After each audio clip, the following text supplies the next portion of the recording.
Hello दोस्तों, मैं मोहम्मद अज़ुद्दीन और आपका स्वागत है वेब ट्रेनिंग्स के हिंदी चैनल पर।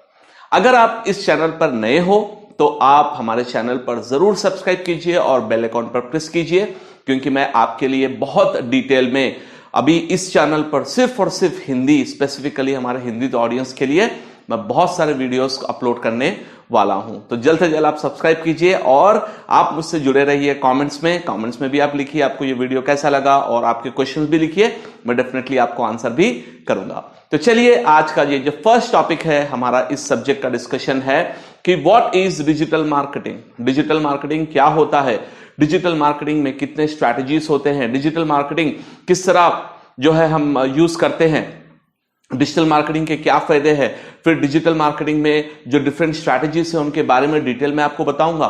फिर उसके बाद हम लास्ट में देखेंगे कि डिजिटल मार्केटिंग के करियर ऑप्शंस और स्कोप क्या है, और उसके बाद हम देखेंगे कि डिजिटल मार्केटिंग में जो कॉमनली आस्क्ड क्वेश्चंस होते हैं वो क्या है और उसका क्या आंसर होता है, मैं आपको वो आज लास्ट में बताऊंगा। तो आप जुड़े रहिए। सेशंस को मैं चैप्टर्स के वाइज डिवाइड करूंगा। अगर आप स्पेसिफिक टॉपिक के बारे में देखना चाहते हैं तो आप डिस्क्रिप्शन पे जा सकते हैं और आप अपने स्पेसिफिक टॉपिक को भी आप डायरेक्टली उस चैप्टर वाइज भी आप देख सकते हैं। तो जुड़े रहिए, लास्ट तक इस वीडियो को देखिए ताकि आपको बहुत डिटेल के तरीके से आपको डिजिटल मार्केटिंग के बारे में पता चल जाए। तो चलिए शुरू करते हैं इस पर्टिकुलर टॉपिक को।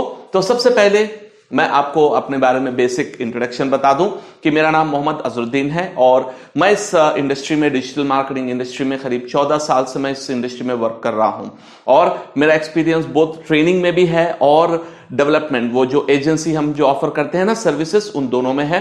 तो मैं आपको अपना जो एक्सपर्टीज है, अपना जो स्किल सेट है, उसके हिसाब से आपको मैं बहुत सारे चीजों के बारे में आपको बताऊंगा। और इस वीडियो में चलिए हम देखते हैं कि डिजिटल मार्केटिंग क्या है और इसमें हम क्या क्या मॉडल्स आपको मैं पढ़ाने वाला हूं। तो सबसे पहले आप देखेंगे यहां पर हमारा जो सब फर्स्ट मॉड्यूल है वो रहेगा डिजिटल मार्केटिंग क्यों पढ़ना चाहिए, इसके क्या बेनिफिट्स है, क्या फायदे हैं, और डिजिटल मार्केटिंग आप जो सीखेंगे तो क्या से आप जो बेनिफिट हासिल कर सके। उसके बाद डिजिटल मार्केटिंग है क्या चीज, what is digital marketing, then why use digital marketing, इसके क्या बेनिफिट्स है, क्या फायदे हैं। फिर इसके बाद हम देखेंगे डिजिटल मार्केटिंग स्ट्रैटेजीज। तो जब स्ट्रैटेजीज में आऊंगा तो मैं यहां पर आपको एक एक टॉपिक के बारे में डिटेल में ले जाऊंगा, जहां पर एक एक टॉपिक के बारे में, जैसे वर्डप्रेस है, एसईओ है, पीपीसी है, डिस्प्ले एड्स है, इनके बारे में मैं डिटेल में आपको बताऊंगा स्टेप बाय स्टेप। देखिए, प्रैक्टिकल तो इस वीडियो हम नहीं में एग्जैक्ट प्रैक्टिकल तो मैं नहीं कर पाऊंगा, लेकिन जो फ्रेशर्स है, जो नए यूजर्स है, उनके लिए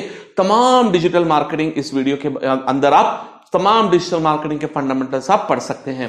फिर इसके बाद सोशल मीडिया मार्केटिंग हम देखेंगे, फिर इसमें क्या होता है, इसके कौन से नेटवर्क्स होते हैं, इनबाउंड मार्केटिंग क्या है, ईमेल मार्केटिंग, फिर इसके बाद ओआरएम, ऑनलाइन रेपुटेशन मैनेजमेंट और गूगल एनालिटिक्स, और आखिर में हम देखेंगे कि डिजिटल मार्केटिंग करने पर आपको क्या जॉब अपॉर्चुनिटीज मिलते हैं, what are the job opportunities of digital marketing हम देखेंगे।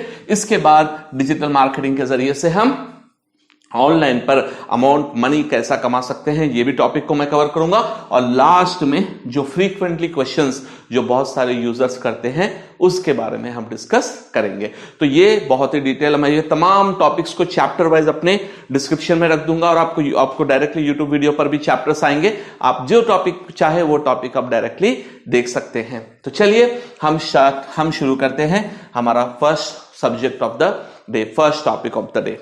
आपने हो सकता है डिग्री कंप्लीट किया है, हो सकता है आप बीटेक कंप्लीट कर चुके हैं, या आप 10+2 हो, या कोई भी आप एक जो है या आप ऑलरेडी एग्जिस्टिंग जॉब करते हैं और डिजिटल मार्केटिंग में आना चाह रहे हैं। तो सबसे पहले why digital marketing, digital marketing की क्या जरूरत है, आपको क्या फायदा होगा डिजिटल मार्केटिंग सीखने पर। तो सबसे पहले देख लीजिए यहां पर, अगर आप डिजिटल मार्केटिंग सीख रहे हैं तो आपको देखना यह है कि सबसे पहले आप डिजिटल मार्केटिंग सीखने का फायदा, एक सबसे इंपॉर्टेंट चीज यह होगी कि आप डिजिटल मार्केटिंग इंडस्ट्री में आप जॉब हासिल कर सकते हैं। तो सबसे पहला जो रीजन है डिजिटल मार्केटिंग सही से सीखने, इन डेप्थ और प्रैक्टिकल सीखने का, जो सबसे पहला रीजन यह है कि आप डिजिटल मार्केटिंग सीखकर आप अपने जो है करियर इस पर बिल्ड कर सकते हैं। और अब आखिरी में हम देखेंगे कि सैलरीज क्या होते हैं, क्या जॉब पॉइंट ऑफ व्यू होता है, वो हम आगे फ्यूचर के टॉपिक्स में हम इसके बारे में बहुत डिटेल में मैं आपको बताऊंगा।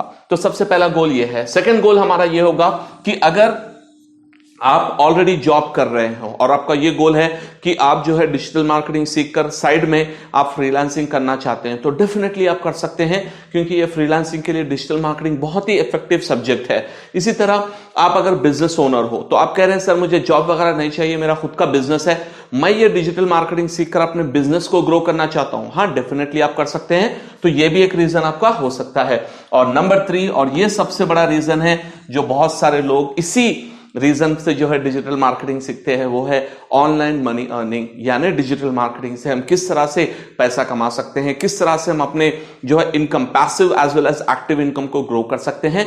ये आप करेंगे सिर्फ और सिर्फ जब आपको डिजिटल मार्केटिंग का सब्जेक्ट परफेक्टली आता हो, डिजिटल मार्केटिंग आप कंप्लीट सीख चुके हो। उसके बाद आप जो है ये 3 चीजें कर सकते हैं। एक तो है जॉब, दूसरा है आप फ्रीलांसिंग करिए या अपना बिजनेस ग्रो कीजिए, और थर्ड ऑप्शन है आप ऑनलाइन पर भी पैसा कमा सकते हैं। तो ये 3 जो कॉमन रीजंस है डिजिटल मार्केटिंग सीखने के लिए। तो चलिए हम आगे बढ़ते हैं इस पर्टिकुलर टॉपिक से, और यहां पर हम देखेंगे कि डिजिटल मार्केटिंग आखिर है क्या चीज। अब जो हमेशा आप देखते होंगे कि भाई हर कोई डिजिटल मार्केटिंग जो है, हर कोई डिजिटल मार्केटिंग के बारे में बोलते हैं, है ना। तो ये है क्या चीज, डिजिटल मार्केटिंग का मतलब क्या है, व्हाट इज डिजिटल मार्केटिंग। तो देखिए डेफिनेशन पॉइंट ऑफ व्यू से मैं आपको समझाऊं कि डिजिटल मार्केटिंग का मतलब होता है आप कोई भी बिजनेस को, कोई भी वेबसाइट को, कोई भी बिजनेस को, जिस बेसिकली वेबसाइट सामने बाजू रखिए, बिजनेस, कोई भी बिजनेस को अगर आप ऑनलाइन के जरिए से मार्केटिंग कर रहे हो, ऑनलाइन के जरिए से यानी कोई भी सोशल मीडिया पर या सर्च इंजन पर या मोबाइल ऐप पर, किसी भी ऑनलाइन यानी डिजिटल प्लेटफॉर्म पर आप एडवर्टाइज कर रहे हो, तो उसको हम कहते हैं डिजिटल मार्केटिंग। अगर आप यहां पर देखेंगे तो सिंपल से आप देख सकते हैं दोस्तों, digital marketing is a strategy to promote products और सर्विसेज, चाहे वो आपके प्रोडक्ट्स हो या सर्विसेज हो, on digital platforms to achieve business goals. यानी आप जो डिजिटल मार्केटिंग जो प्लेटफॉर्म पर, जो ऑनलाइन पर हम करते हैं, हमारा गोल यहां पर यह होता है कि हम हमारे बिजनेस को बढ़ा सके या क्लाइंट के बिजनेस को बढ़ा सके, लीड जनरेट कर सके या सेल्स बढ़ा सके। इन तमाम एक्टिविटीज को करने के लिए जो भी ऑनलाइन प्लेटफॉर्म आप यूज करेंगे, चाहे वो यूट्यूब हो, चाहे वो फेसबुक हो, चाहे वो सर्च इंजन हो, चाहे वो पीपीसी हो, कोई भी मॉडल आप यूज करेंगे, उस पर्टिकुलर मार्केटिंग को, उस प्रमोशन को हम कहते हैं डिजिटल मार्केटिंग। उम्मीद है दोस्तों आपको ये बिल्कुल सिंपल तरीके से समझ में आ गया कि जो भी आप एक्टिविटी ऑनलाइन पे करेंगे, उस एक्टिविटी को हम टेक्निकली डिजिटल मार्केटिंग के ही अंदर में लेते हैं। तो उसको हम कहते हैं डिजिटल मार्केटिंग कॉन्सेप्ट और डिजिटल मार्केटिंग स्ट्रैटेजीज। अब देखिए कि डिजिटल मार्केटिंग से पहले क्या था, तो आप कहेंगे सर डिजिटल मार्केटिंग से पहले अगर आप देखेंगे अभी भी अवेलेबल है, डिजिटल मार्केटिंग का एग्जैक्ट ऑपोजिट क्या कॉन्सेप्ट है, वो है ट्रेडिशनल मार्केटिंग। ट्रेडिशनल मार्केटिंग का मतलब यह है कि आप जो है नॉट ऑनलाइन, आप जो है ओल्ड स्कूल टेक्निक्स या ओल्ड मीडिया, जिसे हम कहते हैं टेलीविजन, हम कह सकते हैं कि आप ऑफलाइन में जो है पॉम्पलेट्स बांटिए, या आप ऑफलाइन में आउटडोर मार्केटिंग कीजिए, या आप रेडियो मार्केटिंग कीजिए। यानी ये तमाम जो प्लेटफॉर्म्स है, न्यूज़पेपर्स, मैगजीन्स, टेलीविजन, इन तमाम को हम कहते हैं ट्रेडिशनल मीडिया। तो क्योंकि आपको पता है कि डिजिटल का जो विजिबिलिटी आई है, जो डिजिटल में लोग ग्रो हुए हैं, जैसे मैंने जब अपना करियर शुरू किया था उस टाइम पर इंडिया में सिर्फ और सिर्फ 7% लोग ऑनलाइन पर हुआ करते थे। सिर्फ कंप्लीट इंडिया में 7% लोग ऑनलाइन पर जो है अवेलेबल हुआ करते थे, एज पर गूगल रिपोर्ट में बता रहा हूं। लेकिन आज आप देखेंगे तो ऑलमोस्ट 50 to 60%, उससे भी ज्यादा लोग जो है ऑलरेडी ऑनलाइन पर कनेक्ट हो चुके हैं। तो इसी वजह से मैं आपको ये बता रहा हूं कि डिजिटल मार्केटिंग अगर आज के दौर में हम नहीं करेंगे तो डेफिनेटली आपको जो बिजनेस आना है, जो आपका जो ग्रोथ होना है आपकी कंपनी का, वो ग्रोथ हो नहीं सकेगा। तो इस वजह से डिजिटल मार्केटिंग ट्रेडिशनल मार्केटिंग से अभी इफेक्टिव है और बहुत ज्यादा आपको रिजल्ट्स आएंगे, बहुत ज्यादा आपको बेनिफिट्स मिलेंगे। तो चलिए हम आगे बढ़ते हैं और देखते हैं कि एग्जाम्पल देखेंगे कि डिजिटल मार्केटिंग का एग्जाम्पल क्या है। अब देखिए मैंने यहां पर गूगल पर एक सर्च किया हेल्थ इंश्योरेंस, तो अब ये देख रहे हैं ये एक ऐड है ना, और यहां पर आप देखेंगे ये एक ऐड है, ठीक है, ये तमाम एड्स है। तो इसको हम कहते हैं पीपीसी में, आगे आपको बताऊंगा इसका क्या कॉन्सेप्ट है। यहां पर हम इसको गूगल सर्च इंजन पे लाने को कहते हैं एसईओ। तो वो एक एग्जांपल है। मैं मनी कंट्रोल वेबसाइट ओपन किया हूं तो मैंने ऊपर देखा मनी कंट्रोल के वेबसाइट पर एसबीआई लाइफ इंश्योरेंस का ऐड है। फिर राइट साइड पे आप देखेंगे तो यहां पर आप देखिए ये एडोब कंपनी का ऐड है। यानी ये तमाम प्लेटफॉर्म्स पर, अब यूट्यूब पर, अब ये वीडियो भी आप देखने से पहले आप देखे होंगे कि अब ये वीडियो, कोई भी वीडियो आप ओपन करेंगे तो आपको ऐड आएगा। अभी इस वीडियो पर तो आपको प्रेजेंटली ऐड नहीं आएगा, लेकिन फ्यूचर में आपको ऐड आएगा। तो जहां पर वीडियो आप ओपन करेंगे तो ऐड आएगा, तो वो भी डिजिटल मार्केटिंग प्लेटफॉर्म है। मैं ये जो वीडियो अपलोड कर रहा हूं ये भी तो डिजिटल मार्केटिंग ही है। तो तमाम स्ट्रैटेजीज को यूज करते हुए हम डिजिटल मार्केटिंग को इफेक्टिवली यूज कर हमारे बिजनेस को, अपने लीड जनरेशन को हम बढ़ा सकते हैं। तो चलिए अब हम देखेंगे एक बहुत ही इंपॉर्टेंट फैक्टर कि व्हाई डिजिटल मार्केटिंग, यानी डिजिटल मार्केटिंग ट्रेडिशनल से क्यों बेटर है। आप बोलते हैं भाई ट्रेडिशनल मार्केटिंग के जो लोग होंगे वो बोलेंगे भाई डिजिटल तो कुछ भी नहीं है, अभी भी नया आया है, लेकिन ट्रेडिशनल तो हमेशा से हमेशा रहेगा। लेकिन आपको एक बात पता होनी चाहिए कि स्लोली ट्रेडिशनल मीडियम, जो हम ट्रेडिशनल मीडिया कहते हैं, paper advertising, television advertising, radio advertising, okay, और आउटडोर मीडिया, स्लोली ये जो है क्लाइंट्स इसमें पैसा कम करते जा रहे हैं। अगर आप एक इजी से एग्जांपल दूंगा तो कई न्यूज़पेपर्स है जो बंद हो रहे हैं। वो इसलिए बंद हो रहे हैं क्योंकि उनके पास अवेलेबल एडवर्टाइजर्स नहीं है। कई लोग उनके पेपर्स नहीं पढ़ रहे हैं, तो ऑटोमेटिकली पेपर बंद करना पड़ेगा उनको फ्यूचर में। तो उस वजह से ट्रेडिशनल मीडिया अभी थोड़ा सा जो है डाउन हो रहा है ट्रेडिशनल वे में, लेकिन वो भी अब ऑनलाइन पे आ चुके हैं। वो भी ई लर्निंग, ई कॉमर्स पर जो है अपने ई पेपर वगैरह पर भी वर्क कर रहे हैं। तो उसके वजह से वो जो है अभी थोड़ा सा बूस्ट चल रहा है। चलिए अब फर्स्ट देखेंगे व्हाई डिजिटल मार्केटिंग, हम क्यों यूज करना चाहेंगे डिजिटल मार्केटिंग। तो इसका सबसे पहला रीजन है वो है हाई रीच। यानी रीच का मतलब होता है हम कितने लोगों तक अपना ऐड को पहुंचा सकते हैं। अब देखिए ट्रेडिशनल मीडियम के जरिए, अब एग्जांपल आपको देता हूं। आप suppose for example traditional medium में आप एक मीडियम ले लीजिए, फॉर एग्जांपल एक पेपर ले लीजिए, न्यूज़पेपर, ठीक है। तो आप कितने लोगों तक न्यूज़पेपर के जरिए ऐड पहुंचा सकते हैं। फॉर एग्जांपल आप इंडिया का, अब हैदराबाद का एग्जांपल लीजिए, डेक्कन क्रॉनिकल। अगर आप डेक्कन क्रॉनिकल लेंगे तो 10 लाख लोग जनरली डेक्कन क्रॉनिकल को पढ़ते हैं हैदराबाद में, तो उतने लोगों तक हमारा ऐड पहुंचेगा अगर हम डेक्कन क्रॉनिकल पे देंगे। लेकिन अगर आप वही सेम फैक्टर फॉर एग्जांपल आप सोचिए फेसबुक पर आप जाएंगे तो कितने लोगों तक आप रीच कर सकते हैं। तो अकॉर्डिंग टू डेटा फेसबुक पर आप आराम से 1 करोड़ लोगों तक हैदराबाद में अलोन आप पहुंच सकते हैं। सर ऑल ओवर इंडिया कितने लोगों तक हम पहुंच सकते हैं। अकॉर्डिंग टू स्टैटिस्टिक्स, फेसबुक का जो स्टैटिस्टिक्स है, around 30 crore people, around 30 crore लोगों तक हम फेसबुक, ओनली फेसबुक के जरिए पहुंच सकते हैं। फिर गूगल के जरिए और कई करोड़ों लोगों को हम पहुंच सकते हैं। यानी अगर आप देखेंगे तो सबसे पहला एडवांटेज यहां पर यह है कि डिजिटल मार्केटिंग में हमारे पास बहुत ही ज्यादा रीच है। अब इंडिया की बात आप लेंगे तो 60% of the population is already online. अगर आप यूएस में जाएंगे तो 85 to 90% of the population is already online. यानी ये लोग ऑनलाइन के जरिए से ही अपने प्रोडक्ट्स या सर्विसेज को ढूंढते हैं और देखते हैं। तो आप देखेंगे कि यूएस में बहुत ज्यादा डिजिटल मार्केटिंग का एक्सट्रीम हाई रिक्वायरमेंट और एक्सट्रीम हाई कॉस्ट होता है compare to our Indian market. तो एक है रीच, नंबर 2 है प्रिसाइज टारगेटिंग। ये बहुत ही इफेक्टिव है डिजिटल मार्केटिंग में। अब समझिए फॉर एग्जांपल मेरे पास एक क्लाइंट आए, उन्होंने कहा कि बॉस मेरे पास एक प्रोडक्ट है, ओके, और ये प्रोडक्ट मुझे सिर्फ और सिर्फ जो है मेल ऑडियंस को मुझे टारगेट करना है, इतने एज ग्रुप से इतने एज ग्रुप के अंदर मुझे टारगेट करना है, और ये लोग वो होना चाहिए जो बाइक्स में इंटरेस्ट होते हैं। यानी मैं अगर चाहूं तो ऐसे प्रोडक्ट को मैं टारगेट कर सकता हूं जो जनरली ट्रेडिशनल मीडियम में तो हर एक को हम ऐड दिखाते हैं, लेकिन ट्रेडिशनल मार्केटिंग को कंपेयर करेंगे तो डिजिटल मार्केटिंग में होता है प्रिसाइज टारगेटिंग। यानी आप चाहे तो यूजर का एज, यूजर का जेंडर, ओके, यूजर का एजुकेशन, फिर यूजर का इंटरेस्ट, आप ऐसे कई चीजों को मैच करते हुए यूजर को टारगेट कर सकते हैं। उसको हम कहते हैं प्रिसाइज टारगेटिंग। फिर इसी तरह आप ले लीजिए कॉस्ट इफेक्टिव, यानी कंपेयर टू ट्रेडिशनल मार्केटिंग आप कह सकते हैं कि आपका डिजिटल मार्केटिंग का कॉस्ट कम रहेगा। अगर आप पेपर ऐड लेंगे तो कई लाखों रुपए हो जाएंगे एक दिन के पेपर ऐड के लिए। वही डिजिटल मार्केटिंग पे आप आ जाइए तो आप कम आराम से 20,000 30,000 से आप स्टार्ट करते हुए जितना आपके पास बजट है उतने बजट के हिसाब से आप एडवर्टाइजिंग कर सकते हैं और अपने बिजनेस को जो है ग्रो कर सकते हैं। तो यहां पर compare to traditional marketing digital marketing is very cost effective. अब आ जाइए 4th ऑप्शन, हायर एंगेजमेंट। देखिए टेलीविजन ऐड, पेपर ऐड लोग देखते हैं, कुछ तरह का एंगेजमेंट नहीं होता, यानी वो देखकर वो लाइट ले लेते हैं। अगर टेलीविजन ऐड हो आप देखेंगे, लाइट ले लेंगे, उसके बाद आप कुछ नहीं करेंगे। लेकिन आप डिजिटल में देखेंगे, अगर ऐड देखें ना, नीचे आप चले जाइए कमेंट पर, वो लिखेंगे अगर ऐड अच्छा हो तो बेहतरीन सुपर ऐड बनाया आपने, लिखेंगे।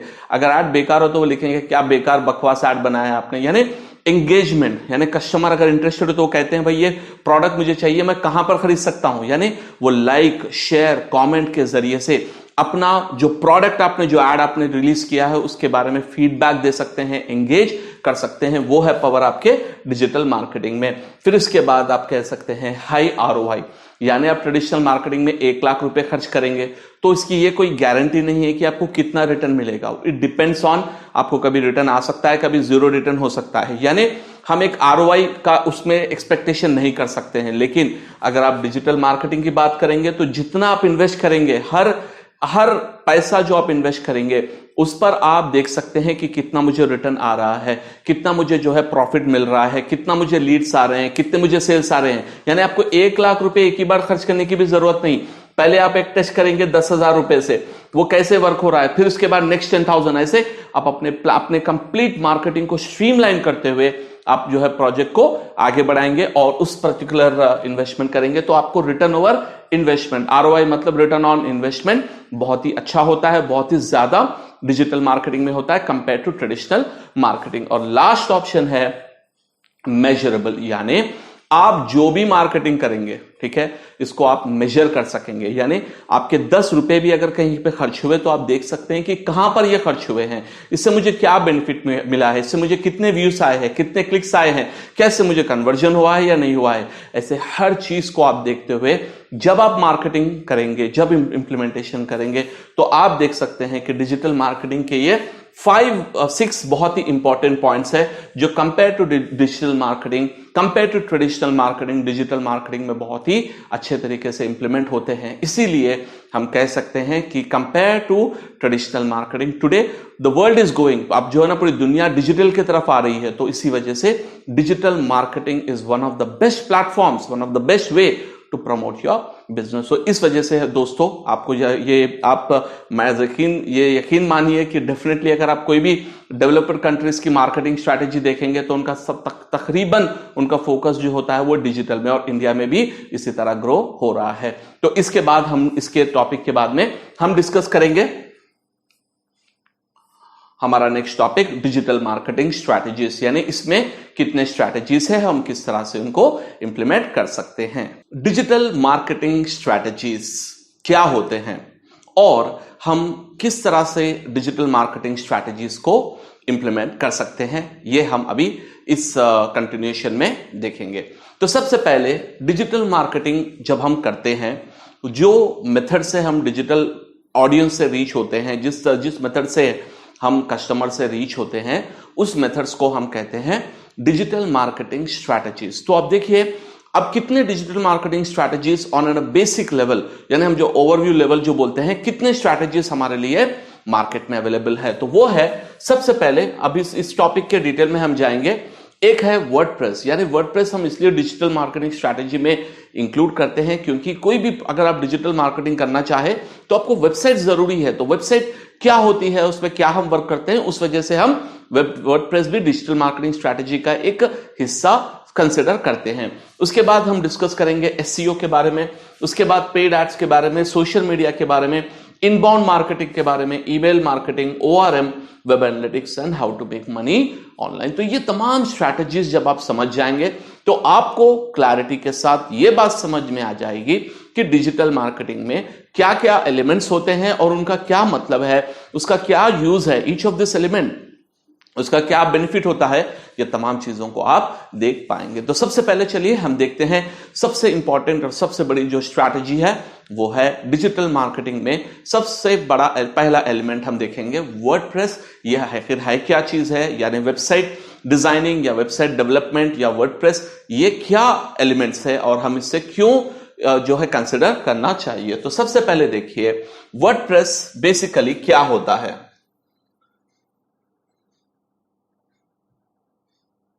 तो यहां पर सबसे पहला हम ऑप्शन ले लेंगे what is a WordPress CMS मैं आपको भी डिस्कस करूंगा। उससे पहले मैं आपको बताना चाह रहा हूं कि बेसिकली वेबसाइट क्या है, क्यों हमें वेबसाइट की जरूरत पड़ती है। तो सबसे पहले आप देखिए, website is a foundation of, सबसे पहला एलिमेंट यह है कि जो वेबसाइट है it is a foundation of our project, यानी website is a foundation of any digital marketing campaign.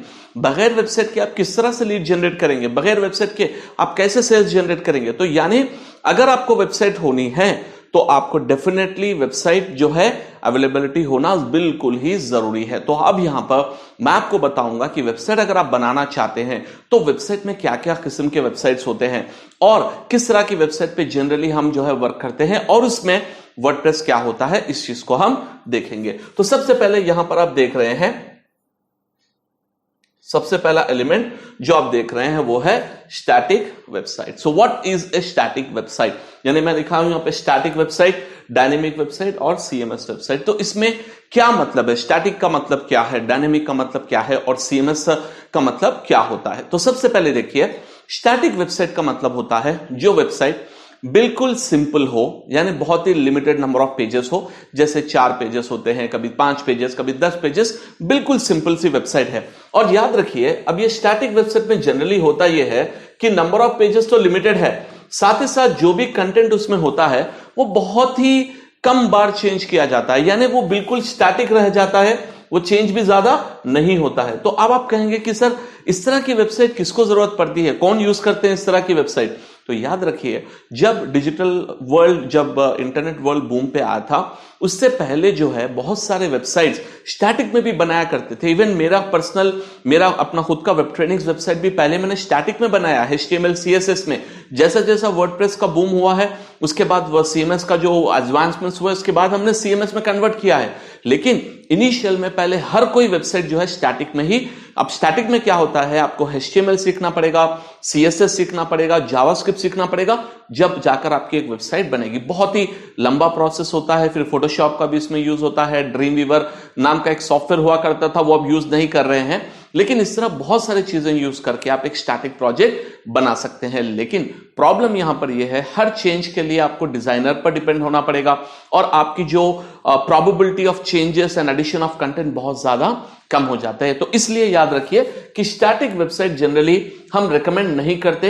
अगर आपका वेबसाइट स्टैटिक में है तो हम क्लाइंट को कहते हैं, बॉस आप जो है अपग्रेड करिए वेबसाइट को, क्योंकि स्टैटिक में बहुत सारे स्ट्रैटेजीज इंप्लीमेंट करना ऑलमोस्ट इंपॉसिबल हो जाता है। तो उस टाइप के वेबसाइट को हम कहते हैं स्टैटिक वेबसाइट। अब दूसरा है डायनेमिक वेबसाइट। तो ये डायनेमिक वेबसाइट क्या है, देखिए कोई भी क्लाइंट आपके पास आने के बाद में वो बहुत सारे फीचर्स आपसे पूछ रहे हैं, यानी वो ये कह रहे हैं कि भाई यूजर रजिस्टर होंगे, इस तरह इस फॉर्म में रजिस्टर होंगे, वो पूरे डिटेल्स वो बता रहे हैं। उसके बाद यूजर लॉगिन होंगे, लॉगिन होने के बाद में उनके पास एक ऑप्शन आएगा, वो ये ऑप्शन ऐड करेंगे, वो ऑप्शन ऐड करेंगे, इस तरह एक पूरा प्रोसेस बता रहे हैं। यानी यहां पर डायनेमिक वेबसाइट में लॉजिक क्या होता है कि डायनेमिक वेबसाइट में आप एक प्रोग्रामिंग के जरिए पूरा प्रोजेक्ट बनाते हैं। यहां पर बगैर प्रोग्रामर के आपका प्रोजेक्ट नहीं बनेगा। प्लस यहां पर आप जो भी डेटा कस्टमर के पास दे रहा है वो तमाम का तमाम डेटा आप सेव करते हैं। यानी अगर आप देखेंगे एक बैंक की वेबसाइट अगर आप ले लेंगे तो वो कंप्लीटली डायनेमिक होती है, यानी बैंक को जिस तरह चाहिए उस तरह कस्टमाइज करके वो प्रोजेक्ट बनाया जाता है। इसी तरह बहुत बड़े पोर्टल्स आप ले लीजिए, naukri.com, shaadi.com या justdial.com या इसी तरह के कोई भी पोर्टल आप ले लेंगे तो ये तमाम के तमाम पोर्टल्स होते हैं डायनेमिक वेबसाइट्स, बिकॉज यहां पर उनके प्रोग्रामर्स डेवलप करते हैं फ्रॉम स्क्रैच और उसके साथ साथ इनके पास पूरा डेटाबेस मैनेजमेंट भी होता है। तो डायनेमिक वेबसाइट जनरली हम बनाते हैं PHP, MySQL डायनेमिक वेबसाइट्स हम बनाते हैं, PHP टेक्नोलॉजीज यूज करते हैं, बाज जो है JSP टेक्नोलॉजीज यूज करते हैं, फिर ASP.NET यूज कर सकते हैं आप डायनेमिक के लिए। साथ ही साथ आज आपका जो ज्यादा यूज हो रहा है वो है पाइथन लैंग्वेज। तो इस तरह बहुत सारे लैंग्वेजेस होते हैं जिसके बेसिस पे, जिसके जरिए पर आप जो है डायनेमिक प्रोजेक्ट बना सकते हैं। अब इसमें प्रॉब्लम क्या होता है कि ये बहुत महंगा होता है, क्योंकि अगर आप एक प्रोजेक्ट डायनेमिक बनाना चाह रहे हैं तो आपको डेवलपमेंट कंपनी बहुत ही डिटेल कोड देंगे कि इतने लाइंस होंगे, इतना फीचर्स आप दे रहे हैं तो इसका इतना टाइम लगेगा, इतना कॉस्ट रहेगा, बहुत ही ज्यादा महंगा इसका प्रोजेक्ट का कॉस्ट होता है। अब छोटा प्रोजेक्ट हो तो जल्दी हो जाएगा, लेकिन जनरली ये बड़े प्रोजेक्ट्स होते हैं और इसको कंसिस्टेंटली आपके टीम मैनेज करना पड़ता है। टीम आपके पास रहना है जो हमेशा इसको अपग्रेड करते जाएंगे, इसको इंप्रूव करते जाएंगे और कंटिन्यूअसली उसमें बग फिक्सेस करते जाएंगे और बहुत ही लंबा प्रोसेस होता है। तो यहां पर स्टैटिक में प्रॉब्लम क्या है, बिल्कुल सिंपल है। डायनेमिक में यह है कि वो बहुत ही कॉम्प्लेक्स है। अच्छा, और एक बात, क्या सर मैं बना सकता हूं क्या डायनेमिक वेबसाइट? हाँ, बना सकते हैं। पहले आप जाकर एक प्रोग्रामिंग लैंग्वेज सीखिए, फिर डेटाबेस के बारे में, MySQL के बारे में सीखिए, फिर SQL क्वेरीज के बारे में सीखिए, फिर एक जो ना इंटरफेस सीखना पड़ेगा, फिर उसके पीछे जो है MVC फ्रेमवर्क अगर हो तो वो सीखना पड़ेगा। पूरा सीखने के बाद में एक प्रोजेक्ट बनाने बैठेंगे तो आप बोलेंगे सर मैं फिर मार्केटिंग कब करूंगा? तो देखिए, आप या मैं डिजिटल मार्केटिंग स्पेशलिस्ट जो है डायनेमिक वेबसाइट बनाने वाले जनरली नहीं होते, हम डेवलपर नहीं होते हैं, तो हमारे पास वो स्किल सेट नहीं होता, उसका प्रोग्रामिंग का अलग ही डिवीजन है, तो इस वजह से डायनेमिक भी आप नहीं बना सकते हैं। तो अब आप कहेंगे सर मुझे ब्लॉग बनाना है, मुझे एक ब्लॉग चाहिए, मुझे एक ई-कॉमर्स वेबसाइट चाहिए, लेकिन मेरे पास उतना बजट नहीं है कि मैं जो है डायनेमिक प्रोजेक्ट बना सकूं। तो आपके और मेरे लिए, हमारे सहूलत के लिए यहां पर जो कॉन्सेप्ट आया है उसको हम कहते हैं CMS यानी कंटेंट मैनेजमेंट सिस्टम। अब CMS में क्या होता है कि CMS में आप बहुत सारे वेबसाइट्स और बहुत सारे एप्लीकेशंस आप बना सकते हैं जो देखने में तो डायनेमिक ही रहेंगे, क्योंकि CMS जो बनता है वो है हमारा, अगर वर्डप्रेस आप लेंगे तो CMS जो वर्डप्रेस बना है वो है PHP MySQL टेक्नोलॉजीज पे, यानी बैकएंड में CMS बना चुके हैं, लेकिन उसमें ऑलरेडी जो लैंग्वेज यूज कर रहे हैं वो डायनेमिक लैंग्वेज है, वो PHP MySQL है। तो इस वजह से आप कह सकते हैं कि बेसिकली CMS ऐसा एप्लीकेशन होता है जहां पर सब कुछ बना दिया गया है, सिर्फ हम उस एप्लीकेशन को लेकर अपने वेबसाइट पर इंस्टॉल कर देंगे। करने के बाद में चाहे तो आप अपने वेबसाइट को ब्लॉग बना लीजिए, चाहे तो आप अपने वेबसाइट को ई-कॉमर्स बना लीजिए, चाहे तो आप अपने वेबसाइट को क्लासिफाइड बना लीजिए, आपकी मर्जी है। जिस तरह आप चाहेंगे उस तरह से आप एप्लीकेशन को बना सकेंगे, तो वो ऑप्शन होता है CMS। और अब सबसे जो पॉपुलर CMS है वो है हमारा वर्डप्रेस CMS। इसी तरह द्रुपल एक CMS है, जूमला एक CMS है, फिर मैजेंटो भी एक ई-कॉमर्स CMS है। इस तरह बहुत सारे एप्लीकेशंस होते हैं, लेकिन अगर आप एक प्रोफेशनल वे में बिल्कुल आसान तरीके से अपना खुद का प्रोजेक्ट बनाना चाहते हैं, खुद का कॉर्पोरेट वेबसाइट या खुद का ब्लॉग बनाना चाहते हैं, तो आप सिंपल से आप वर्डप्रेस अगर सीख लेंगे, वर्डप्रेस आप कर लेंगे, तो आप खुद से अपना वेबसाइट बना सकते हैं। इसके लिए थोड़े से जरूरत होती है, जैसे डोमाइन होस्टिंग और SSL सर्टिफिकेट वगैरह वगैरह, वो तमाम चीजें हम किसी और वीडियो में मैं आपको total WordPress start to end कैसे करते हैं, स्टेप बाय स्टेप कैसे करते हैं, वो एक मैं अलग वीडियो बनाऊंगा जहां पर पूरा डिटेल में हम वर्डप्रेस किस तरह से एक ब्लॉग बनाना है, किस तरह से वेबसाइट बनाना है, वो भी हम बाद में फ्यूचर में हम डिस्कस करेंगे। तो उम्मीद है दोस्तों आपको ये पॉइंट समझ में आ गया कि वर्डप्रेस क्या है, एक CMS जिसमें हम अपने वेबसाइट पर वर्डप्रेस इंस्टॉल करने के बाद अपने वेबसाइट पर हम थीम इंस्टॉल कर सकते हैं, उसके बाद हम प्लगइन्स ऐड कर सकते हैं, तमाम चीजें कर सकते हैं। लेकिन सबसे इंपॉर्टेंट पॉइंट यहां पर वर्डप्रेस की यह है कि वर्डप्रेस पे नो कोडिंग नॉलेज, आपको कोडिंग की कोई जरूरत नहीं है। यह सबसे बड़ा एडवांटेज आप ले लीजिए वर्डप्रेस में कि बगैर कोडिंग के आप एक डायनेमिक वेबसाइट को बना सकते हैं और खुद से मैनेज कर सकते हैं। यही आपकी स्पेशलिटी है वर्डप्रेस CMS की। तो जैसे आपको मैंने बताया कि वर्डप्रेस सिंपली आपको बेसिक इजी होता है, कोई कॉम्प्लेक्स नहीं होता है। अगर आप वर्डप्रेस सीख लेंगे आप खुद से वेबसाइट बना पाएंगे या ब्लॉग बना पाएंगे या ई-कॉमर्स वेबसाइट, अब तमाम चीजें आप वर्डप्रेस में बना सकते हैं। तो इसीलिए मैंने आपको कहा कि सबसे पहला हमारा रिक्वायरमेंट होता है डिजिटल मार्केटिंग में कि आपको वर्डप्रेस आना चाहिए। वो इसलिए, और एक भी रीजन है, फ्यूचर में जब आप जाएंगे तो SEO के लिए वर्डप्रेस की जरूरत पड़ती है। SEO जब आप करेंगे तो वर्डप्रेस में बिल्कुल आसान तरीके से आप SEO भी कर सकते हैं। और अगर आप नहीं कर सके, अगर वर्डप्रेस पे वेबसाइट नहीं हो तो हम दूसरे भी वेबसाइट पे SEO कर सकते हैं, लेकिन आपको डिजाइनर या किसी और डेवलपर पर डिपेंड होना भी पड़ता है। इसी वजह से हम यहां पर कंसिडर करते हैं कि आप वर्डप्रेस CMS को सीख लीजिए। चलिए, अब ये कॉन्सेप्ट हमारा मुकम्मल हो चुका। तो वेबसाइट क्या है, स्टैटिक, डायनेमिक और CMS में हम लेंगे वर्डप्रेस, और वर्डप्रेस किस तरह से हम यूज करेंगे वो हम एक अलग सा वीडियो में बनाऊंगा आपके लिए, वो बाद में हम देखेंगे। तो आप अगर हमारे चैनल पे नए हो तो प्लीज आप सब्सक्राइब कीजिए ताकि जो भी हम अपडेट्स करें आपको रेगुलर वो मिलते रहें। तो चलिए हम आगे बढ़ते हैं।